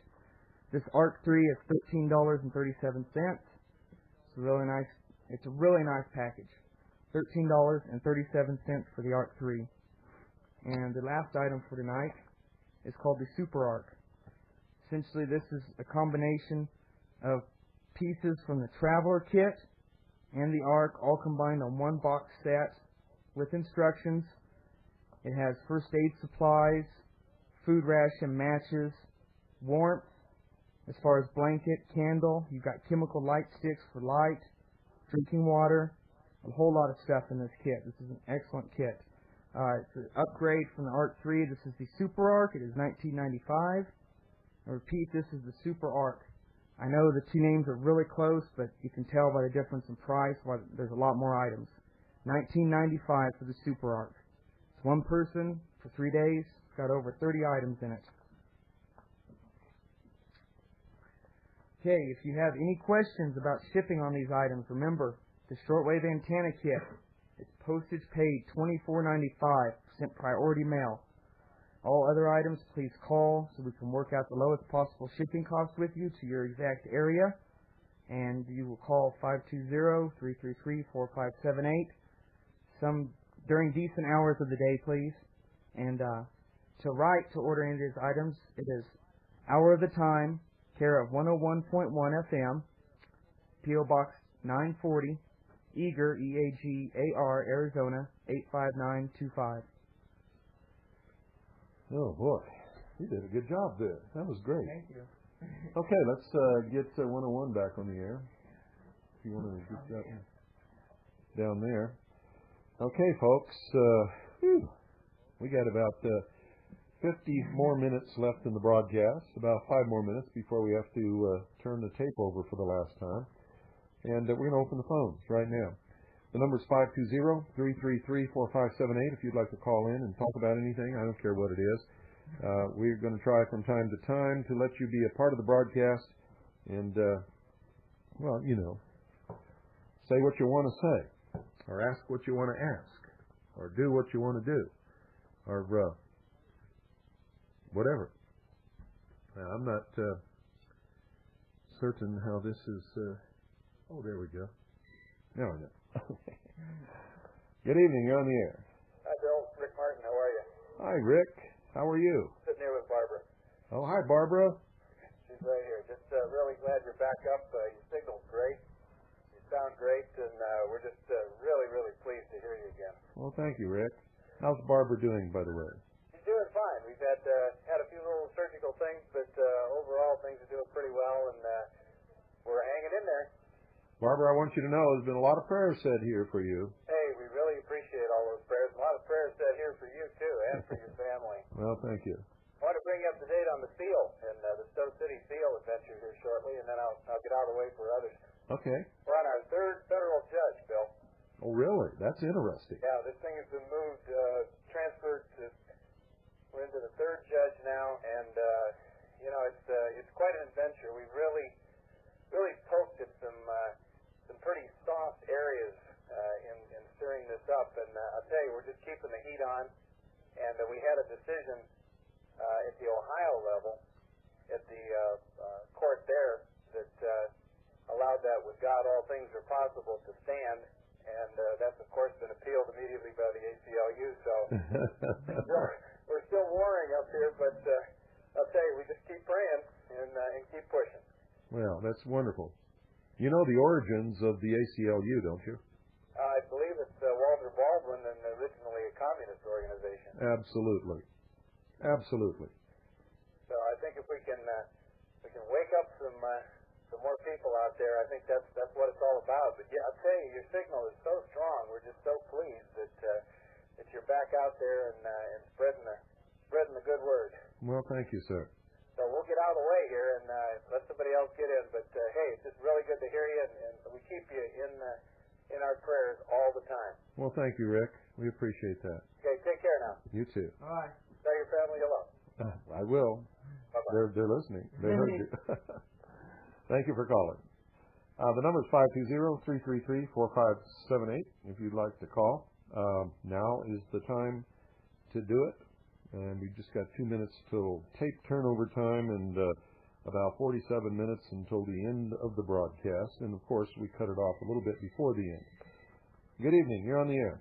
Well, hi, Bill. I'm glad to hear you back on the air. I used to listen to you on WWCR, then you went away. I kind of thought you got lost in the ether someplace. Who am I talking to? Randy and Torrance. Hi, Randy. No, we didn't disappear, and we've never been off the air, not ever. We've always been on the air somewhere. Yeah, well, I didn't know where you were in shortwave till tonight on WCDQ. WBCQ. WBCQ. Yeah, that's Worldwide Bill Cooper Quorum. You heard about it. I could see Alan jumping up out of his chair over that one. I think it was nice of him to put Bill Cooper in the middle of WBCQ. Well, I'm glad to hear back on that. The reason why I found out the station was that the local public radio station has a program called The Show, and they were on Sunday morning. You know, you really need to talk a lot louder. The Show was on the air on KCRW out here in Santa Monica, and he happened to mention he was on shortwave on 7415 or whatever it was, which happens to be WBCQ's frequency. Yes. So I thought I discovered the station. Well, good. I'm glad you found us again. Yeah, well, it's been several years. But anyway, what I'll talk about is, have you been, do you ever get up with Sherman Skolnick's hotline in Chicago? Are you kidding? This is the guy who said Donald Duck, Mickey Mouse, and Goofy went into the White House, murdered Vince Foster, and carried him out and dumped him in the park. Are you nuts? Well, I listen to it. Sometimes I'll call him up and listen to his tape. Sometimes he says some interesting things, and sometimes he says some outrageous stuff. Well, I think that's on purpose. I think he intentionally discredits himself to discredit everybody. Well, And every once in a while he does something really good, but he mixes it all up with all this other Looney Tunes stuff. How are you supposed to know? That's true. The reason I was trying to get to the bottom of one of his assertions was that Rockefeller wanted to be vice president after Clinton and everything. You got to talk louder, really. If you don't talk, loud into that phone, nobody's going to hear you.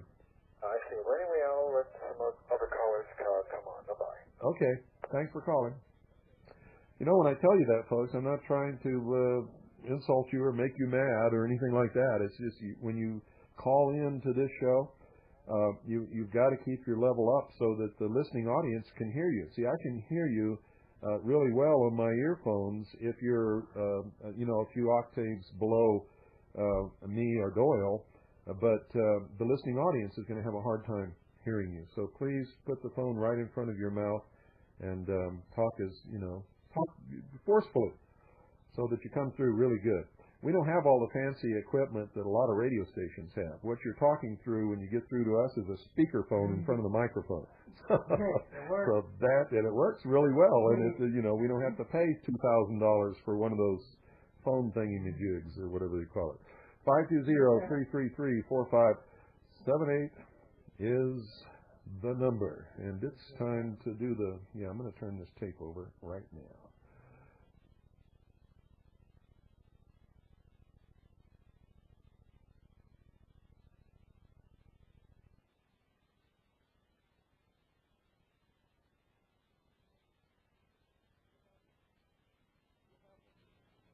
You'll have one. The tape has been turned over, and we're back on line. 520-333-4578 is the number. By the way, folks, if you want to know a good book to get on a lot of the subjects that we were covering tonight, here's one right here. I don't know where you can find it. I really don't.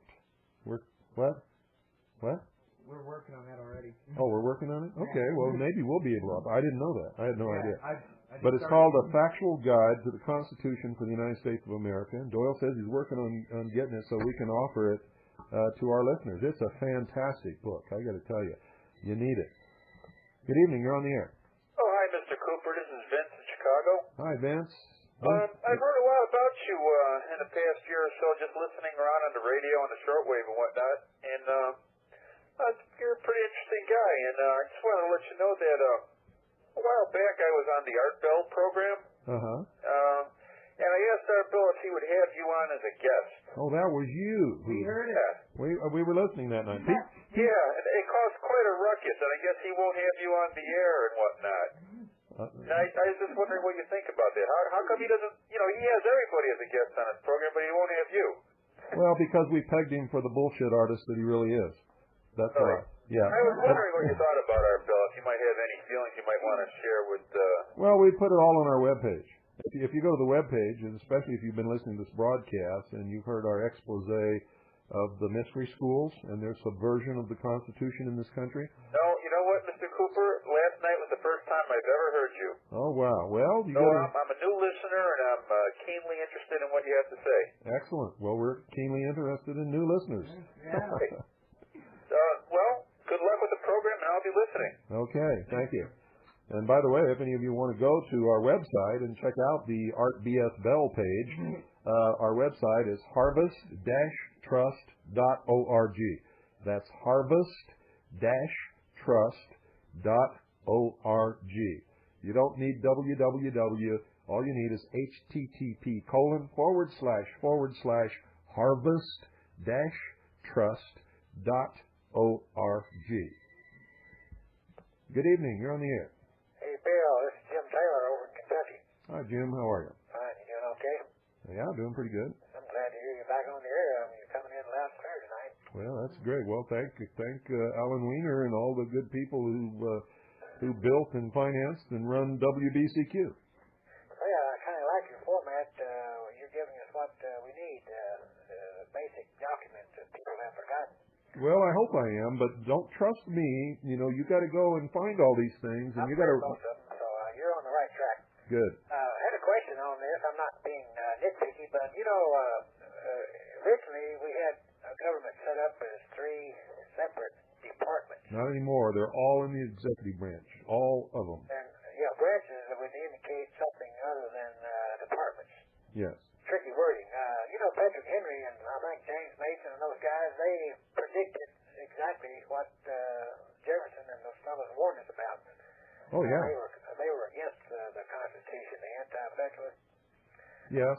Some of the, like the Bill of Rights was put in there because of Patrick Henry's persistence. Well, what they understood was that any government can be subverted if the people drop their vigilance and become ignorant and allow it to happen. And that's exactly what has happened in this country. Is this sort of an open forum? Oh, yeah. Uh-huh. I wondered if you would comment on Bo Gritz, maybe. I'll hang up and listen. Oh, we meant to talk about that, and I was going to do it at the beginning of the broadcast. I'm glad you brought it up because I forgot all about it. Thank you for calling. Apparently Bo Gritz was found wounded, and the only thing that we could get from the sheriff's department was that it was a self-inflicted wound, and the hospital tells us that he's in stable condition, but that's all anybody will tell anybody. Now, we know that he's been having some marital problems and some legal problems and who knows what other problems, because I don't know what goes on in his private personal life. And he's the only one who knows that. But I know his wife left him and has filed for divorce, and he was pretty despondent over that. And in fact, I guess had applied for to be admitted into a mental care facility. Now, I'm not telling you that he tried to commit suicide, because I don't know that. He may have had an accident. All I know is if Bo Gritz wanted to kill himself, he would have done it. So I think, and this is just my guess, is that it may be an accident. Good evening. You're on the air. Good evening, Mr. Cooper. My name is Art Broken. I'm calling from Litchfield County, Connecticut. Hi, Art. How are you? Fine, thank you, sir. Very nice to have you back on the air again. It's tickle pink. Oh, good. It's such a thing as turning pink. The only problem I'm having is I talked to 20 other of my friends in the area who are all now wanting to listen to your show all the time. And we're having the same problem as the last 2 nights. From your first hour, which is comes in crystal clear. And then as soon as 10 o'clock comes on the button, bingo. It's almost like in the old days when they used to jam you all the time. Well, it could be propagation. Or you might have somebody locally trying to jam us. What you need... That I wouldn't doubt. Well, what you need is to get the antenna we're offering. If you put that up according to directions, even if they try to jam you, you're still going to get this station. It's just that tomorrow, so my friends, because I told them that's the only way around it. Yeah, it is. And Connecticut's a funny place. You've been jammed before here. Oh, yeah. Over and over and over. Yeah, well, you know how to stop. If it's local jamming, you get several of your ham buddies who have RDF, radio direction finders. They're going to triangulate the thing. Yeah, you triangulate it, and you knock on the guy's door, let him know what's what, and it won't happen anymore.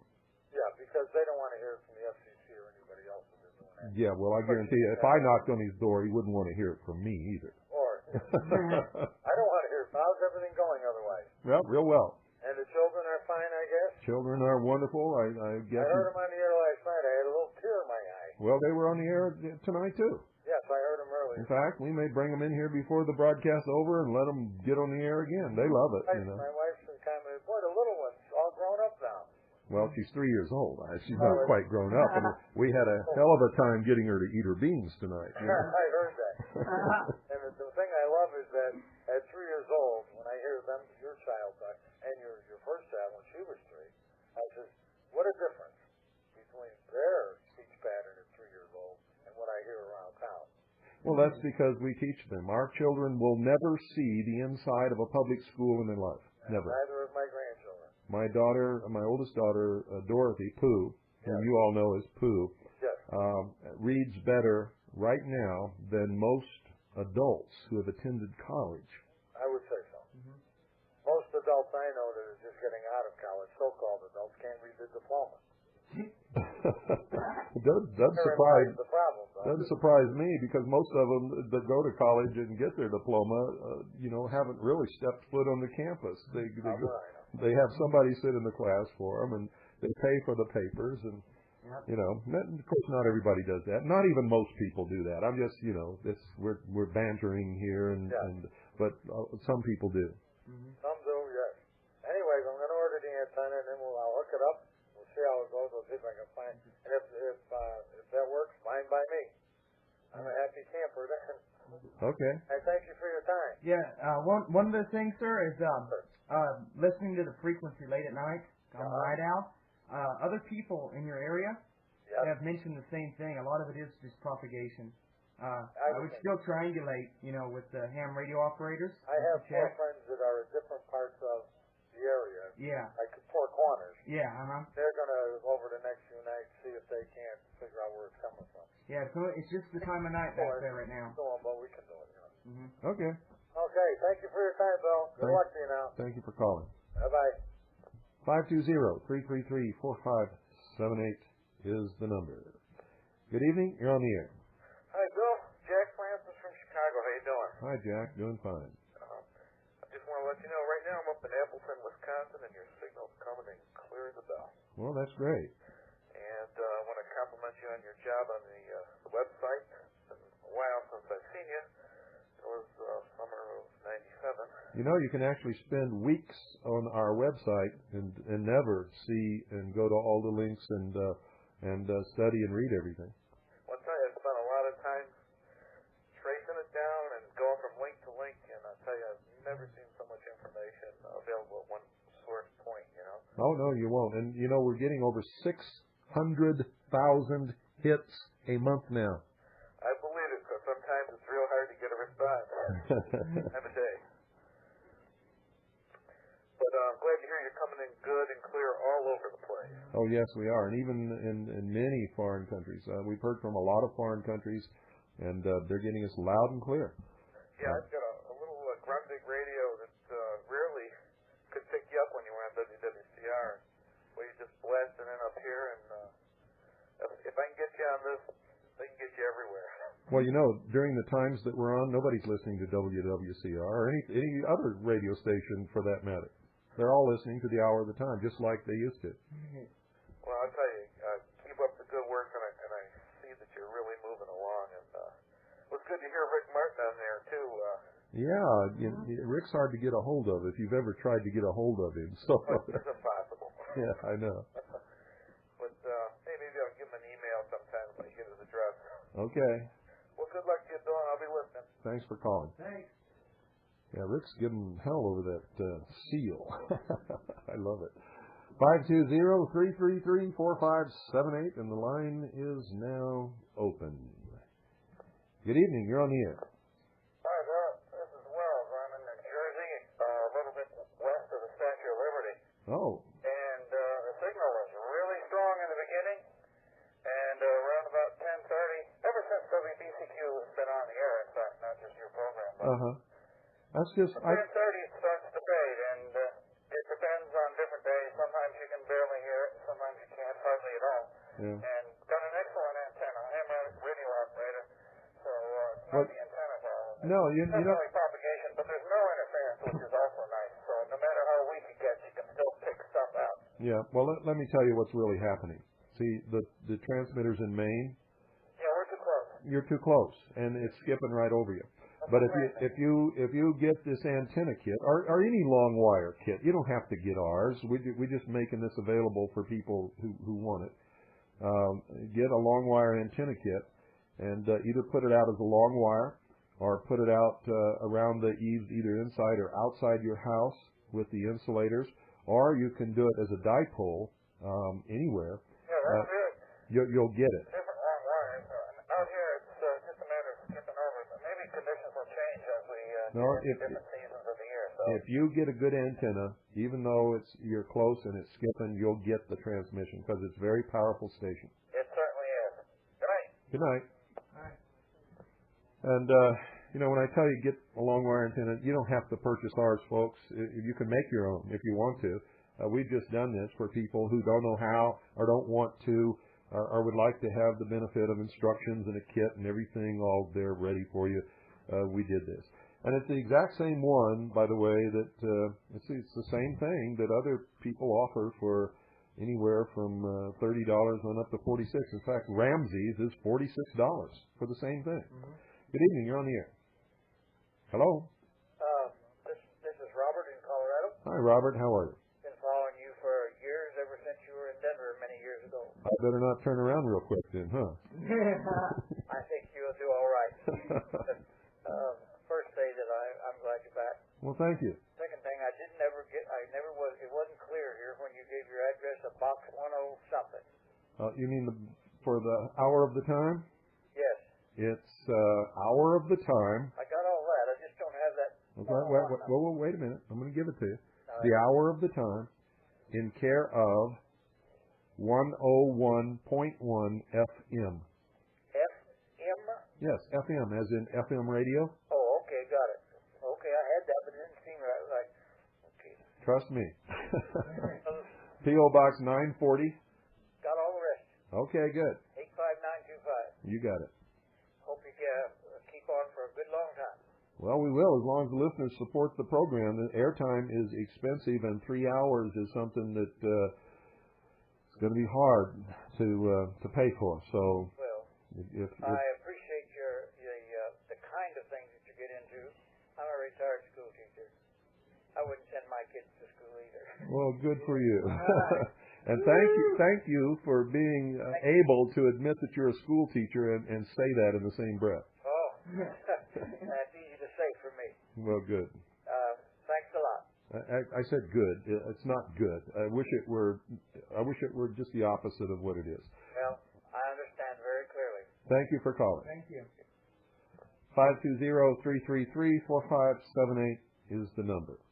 That's 520-333-4578, and the line is no longer open. Good evening. You're on the air. Hey, Bill. How you doing? I need you to put your mouth in front of that phone and talk a lot louder. Yeah, also, I needed to get out the presence of that radio. Hey, buddy, I joined your web ring, the Let Freedom Ring web ring. Uh-huh. I talked to you one time on Alan Hamilton's show years ago, like this, back in 92. Yep, you need to talk a lot louder. I can barely hear you. I know the audience can probably not even hear you. All right, I'm going to pick up a hardline phone. Yeah, please don't call on those roam phones. It doesn't ever work. That's a good Motorola. Nobody's ever noticed it was portable. Sorry. Now we can hear you. Okay, great. Glad that made a difference. Yeah, it made a big difference. Hey, look, Bill, I know a lot of people are congratulating you for being on. A friend of mine who's called you quite a bit here from Columbus, Georgia, he told me about it today. Uh-huh. Just got done searching through the frequencies and found you. Well, good. So you're coming in 5 by 5 here. Well, that's wonderful. Yeah, we are in most places. It's just little pockets where people have difficulties, and I don't. One of the reasons is the people who have the worst trouble are the closest to the shortwave station. Shortwave has a peculiarity to it in that, in most stations, the closer you are to the station, the better you can receive it. With shortwave, it's just the opposite. The closer you are to the station, the more difficult it is to receive it. Right, I understand, because it has a signal bounce. And yeah, it bounces off the ionosphere, and it'll just go right over you. Yeah, because a lot of people are in the bounce area, and they miss it. Right. Hey, look, I want to talk to you a little bit about Art Bell. Sure. There's a peculiar bird, if you ever saw one. Oh, yeah. Have you visited our page on the website? Well, I'm a member of the Let Freedom Ring. However, my dad's died recently, and I've been really swamped with a lot of things. I have to do his work, too, now. Uh-huh. But I need to get back to working on my page and, because I was able to get it, there's only like 39 or 40 sites in the Let Freedom Ring web ring. Uh-huh. And I got in with no problem, but I haven't been able to work on my page since then. And, we have a lot of like interests in many different things. And I've given out your book, and it's on loan quite a bit. I've got 2 of them, and they're both on loan. Well, you're lucky you get them back. Most people loan out my book. They never see it again. Believe it or not, the Books A Million, which is a very large bookstore here in Columbus, Georgia, they carry your book right there on the shelf. Anybody can walk in and get it. It's prominently placed. Well, it's carried all over the country. It's the number one best-selling book without any advertising or any mention by any of the establishment press or anything. Yeah, I'm proud to show it to people. There's a lot of cool things in it. When I woke up,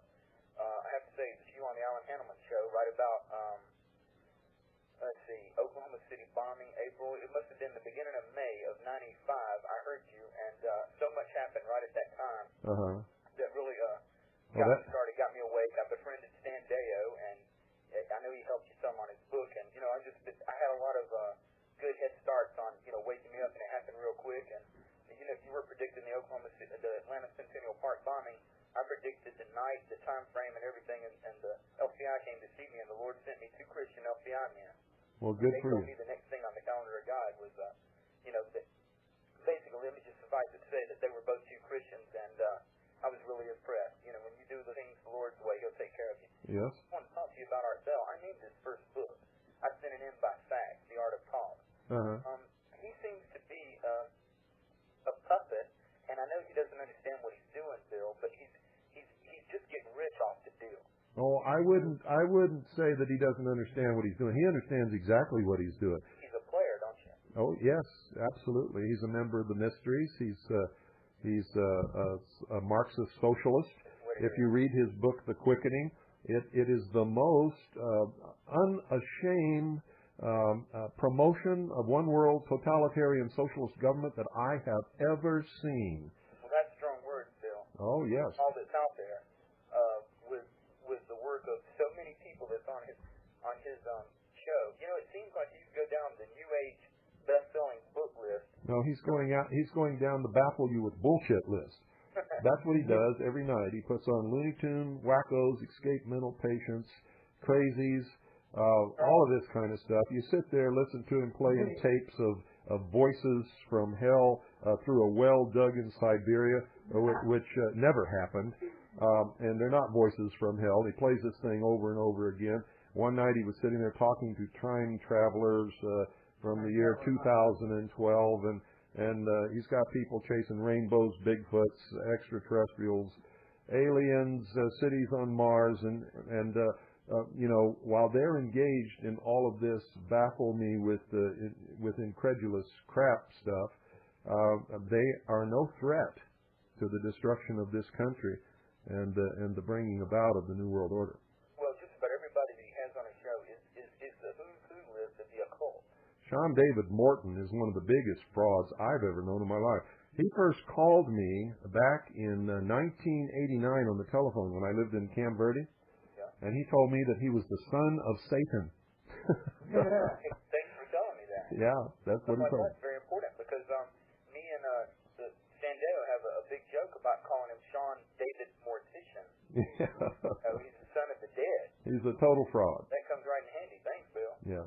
Well, you're welcome. Just wanted to touch base with you on that, and I'll check your site in just a few minutes, and I'll send you an email and let you know what I think, because I've been talking to Art for going on since 1995 quite a bit, hot and heavy, and I've made him confess that the book was written by God, the Bible, I mean.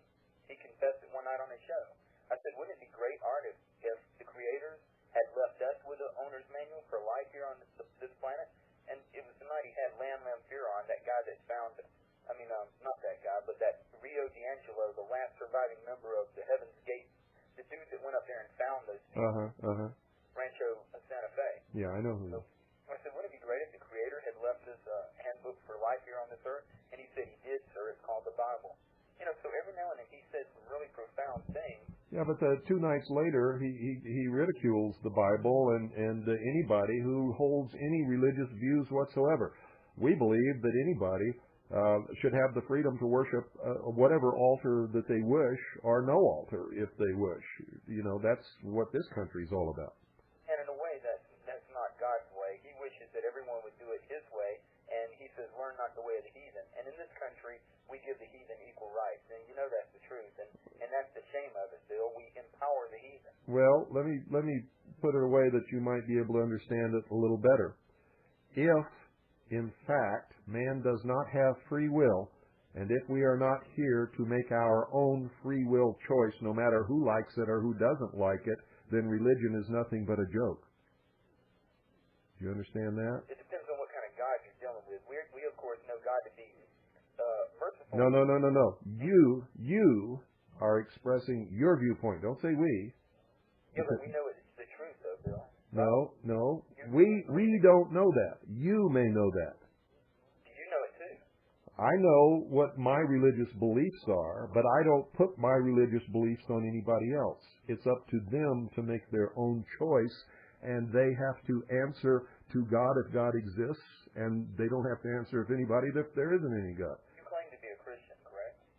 I don't claim it, I am. Okay, right. I see you say in your book, right away, Jesus is your Savior. Yes. Would you ever try to lead someone to Christ, say a black person, just out of curiosity? No, not unless they came to me and asked me for me to tell them what my religion is or explain it to them.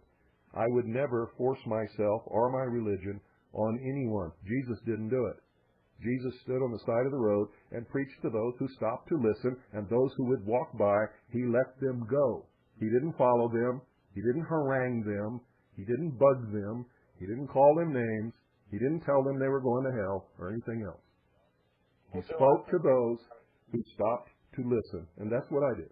Okay, well, I appreciate your time, and I appreciate all you've done, and it's an honor and a pleasure to speak with you, sir, and I want you to keep up the good work, and may the Lord keep you and your family safe. Well, thank you. Thank you.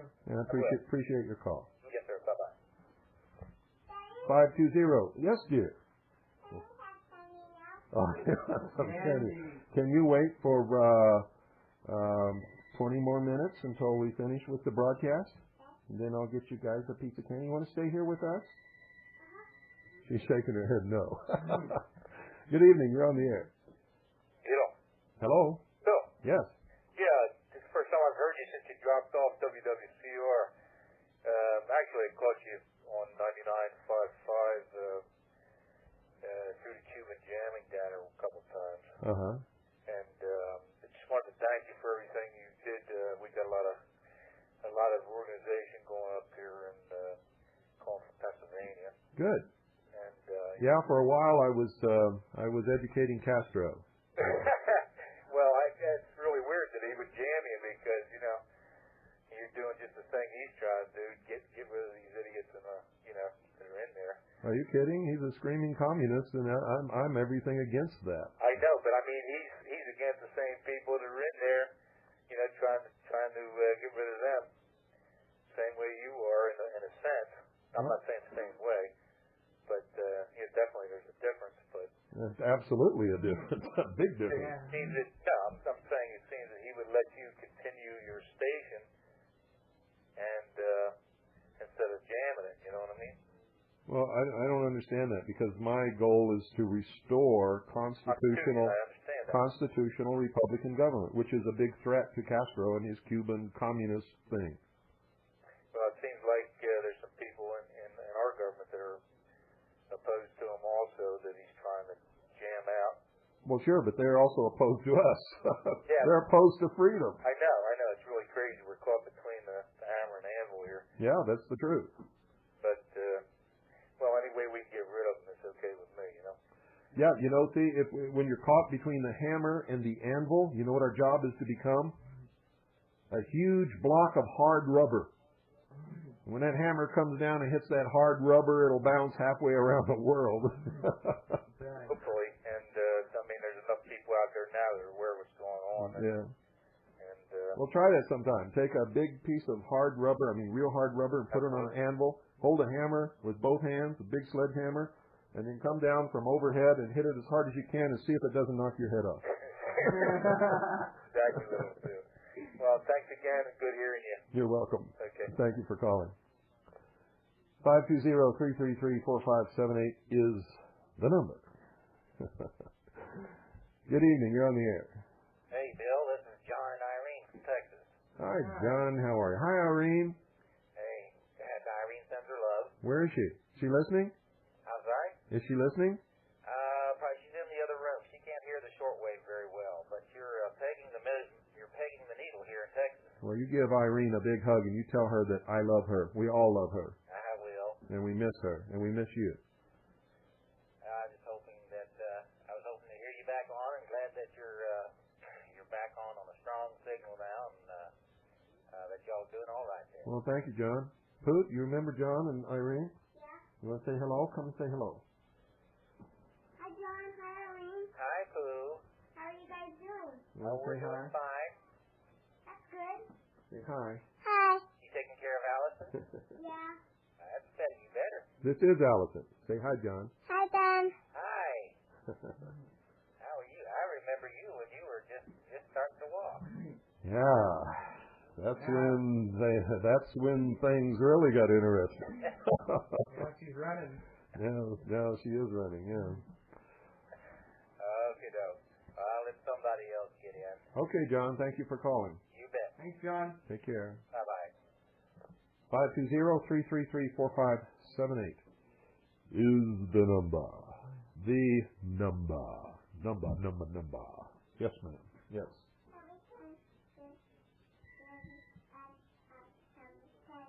Yeah. As soon as the show is over. Good evening, you're on the air. Bill, it's the first time I heard you. I got a shortwave radio. Yeah. It's Sanjin ATS 909. That's a good radio. Yeah, it's great radio. I love it. And it's the first time I ever heard you on the air, and you really sound great. And I wanted to say something about Art Bell. Sure. First of all, he's in business to make money, just like everybody else. I'm not sticking up for him. I've heard a lot of good and bad in him. It's okay to stick up for him. We're not Yeah, against you it's sticking like, up for him. He's only trying to look at both sides of the coin, but it's hard to figure out what he's really up to. Now, I heard him interview, Father Malachi Martin from the Vatican, King Zahi Hawass from Egypt. I mean, he does have a lot of listeners, and there are some interesting topics of discussion he has, but he throws in the fruitcakes, and it gets me upset, and I got to shut it off. Matter of fact, I called him a few times. We laughed about a lot of stuff. I'm disabled. I want to get out of New York State. And, I don't know, I've enjoyed him because I've had a sleep disorder for 5 years. There's a lot of people who got that in New York State, But anyways, I'm enjoying your program. I'm going to be listening to 7.415 more often during the evening out here in Buffalo. Well, good. Not just to this show. There's some other great programs on here. I listen to RNI. What is it? RNI, Radio New York International. On Sunday nights. I'll have to look that one up. Oh, you'll enjoy it. Johnny Lightning and the crew. It's just a fun show. It's not serious like some of the stuff that we do. Unless Johnny gets on a horse and starts to ride it. I also studied prophecy all my life. All the things that people swept in the corner, I really studied the most in my life. So, most times in life you'll find out that people don't want to know the truth. They really don't want to know. Well, I can tell you that's an absolute fact. They don't want to know the truth. It disturbs their life. It makes them responsible, and they don't want to be responsible. And the people that don't want to know the truth, they're not real people. They're plastic people. They don't stand for authenticity in America. Well, they don't stand for anything. We need guys like you that are going to get out on the radio and tell it like it is. Well, I've been doing it for years, and I'm not going to stop until I really appreciate your program. I'll be listening to you more. Well, thank you. Thank you. And thank you for calling. Take care. And whatever's ailing you, I hope it gets better. 520-333-4578. Good evening. You're on the air. Yes, good evening, Mr. Cooper. This is Joseph Cutler in Columbus, Georgia. Well, hello, Joseph. Hello. I'm concerned about New York City in the future for October this year. Many of my friends are concerned that there may be a major terrorist event around the Wall Street or the United Nations district that may be on a grand scale. Are you concerned about this? I don't know what you mean by concern. I've been concerned about people hurting other people for many years. I'm concerned about freedom. I'm concerned about a lot of things. There's going to be terrorist attacks in this country until they succeed in disarming the whole world, and then they'll stop. Very good. Thank you for your advice. You're welcome. That's what it's all about, folks. It's to create terror so that the people scream out to disarm everybody so that we can all be enslaved. And if you track down who's funding and supplying all these terrorists, you'll find out who the real terrorists are. And most of them live in London and Washington, D.C., and in the state of Israel. Good evening. You're on the air. Yeah, this is Jim here in Virginia. Yes? I just happen to have a small little short wave that was a Grundig Travel 2 that I picked up. But the reason I called, first time I ever heard the shortwave radio station, and I heard you mention a book that you wrote, and I'd like to get the name of that and take a look at it. When did you hear me mention that? I guess a few callers back, somebody had mentioned that the Oh, okay. Yeah. book Behold, was written that was in Book a Million or something. Behold a Pale Horse. What's it called again? Behold a Pale Horse.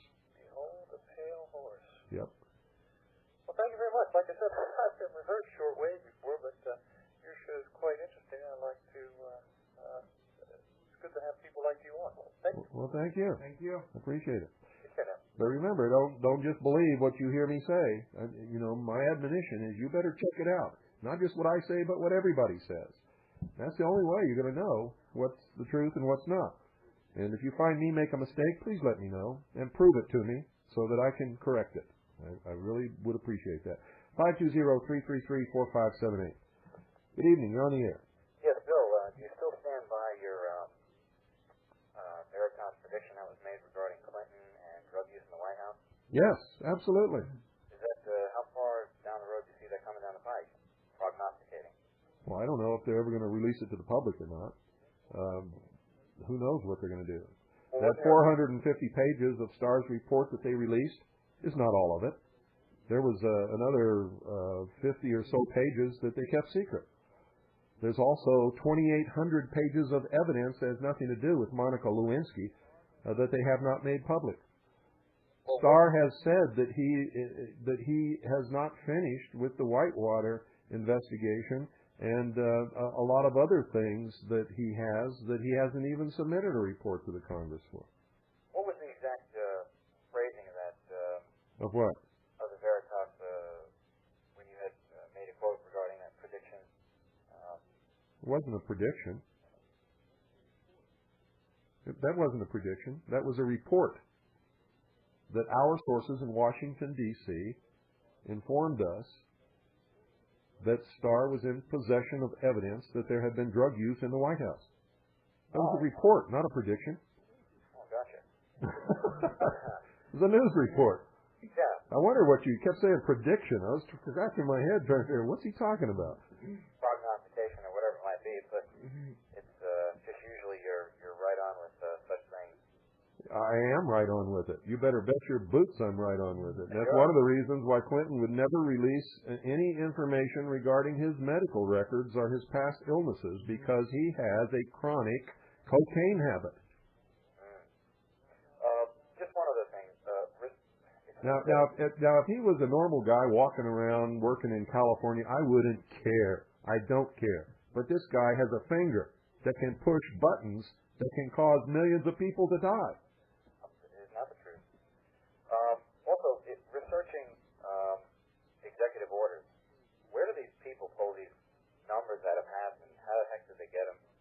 Where do who pull numbers out of hats? You talking about the government or what? I mean, like you tune into like a Bob Grant or even a Rush Limbaugh now and then report some executive order number and his reading copy, and where do these people get this kind of thing? You can get it too. Anything that's published by the government, if it's not classified as under the National Security Act, you can get it too. I know, but how do you know what to ask for? You ask for the executive order number, whatever the number is. How do you know what number represents? You just said you heard him read it on the air. Well, my point is, how does someone like him come to know what the number represents? Same way I do. When they write an executive order, they publish it. And I get it. Where is it published? It's published in the Federal Register. It's published sometimes in the Congressional Record when it's submitted to Congress for approval. It's published by the White House. In fact, if you're online, you can go directly to the White House and get it right off the Internet. You can go to any federal depository library and get every executive order that's ever been written that's not classified. And you can get it from the United States Government Printing Office. What country do you live in? I mean, how come you don't know these things that every citizen is supposed to know? Now, I'm not trying to make you feel bad. I'm really interested. How do people get lost like that? Well, because when they covered research in library class, they took it to the card catalog, and that was about the extent of it. Oh, okay. Well, I understand that. Yeah, that's quite unfortunate. Maybe you could do a show on just good hardcore research, how to go about it. Well, we've done that in the past, and maybe we should do that again. Yeah, just a step-by-step, just a real methodical approach, and maybe even how to weed the nonsense out. No, that's a little more difficult. I know it is. You need to have a background in research and digging this stuff out before, you know. Some of this Patriot fact stuff, it's scary. 90% of it is absolute crap. It's a lie. It's fake. It's false. It just keeps people turning around in circles chasing their own tail. Well, how about you get me started? What's the scariest executive order you could have me look up? I can't come up with anything. Look at the FEMA. Anything concerning FEMA. That'll scare you. If that doesn't scare you, nothing will. We got to go. We're out of time. Okay. I love the show. Thanks for calling. Bye. Well, folks, we got to go. Girls, you want to come say goodnight? Uh-oh. The little one's asleep. Say goodnight. Good night. Good night. Good night, folks. And Allison, in her dreams, I'm sure, is saying good night also. And God bless each and every single one of you.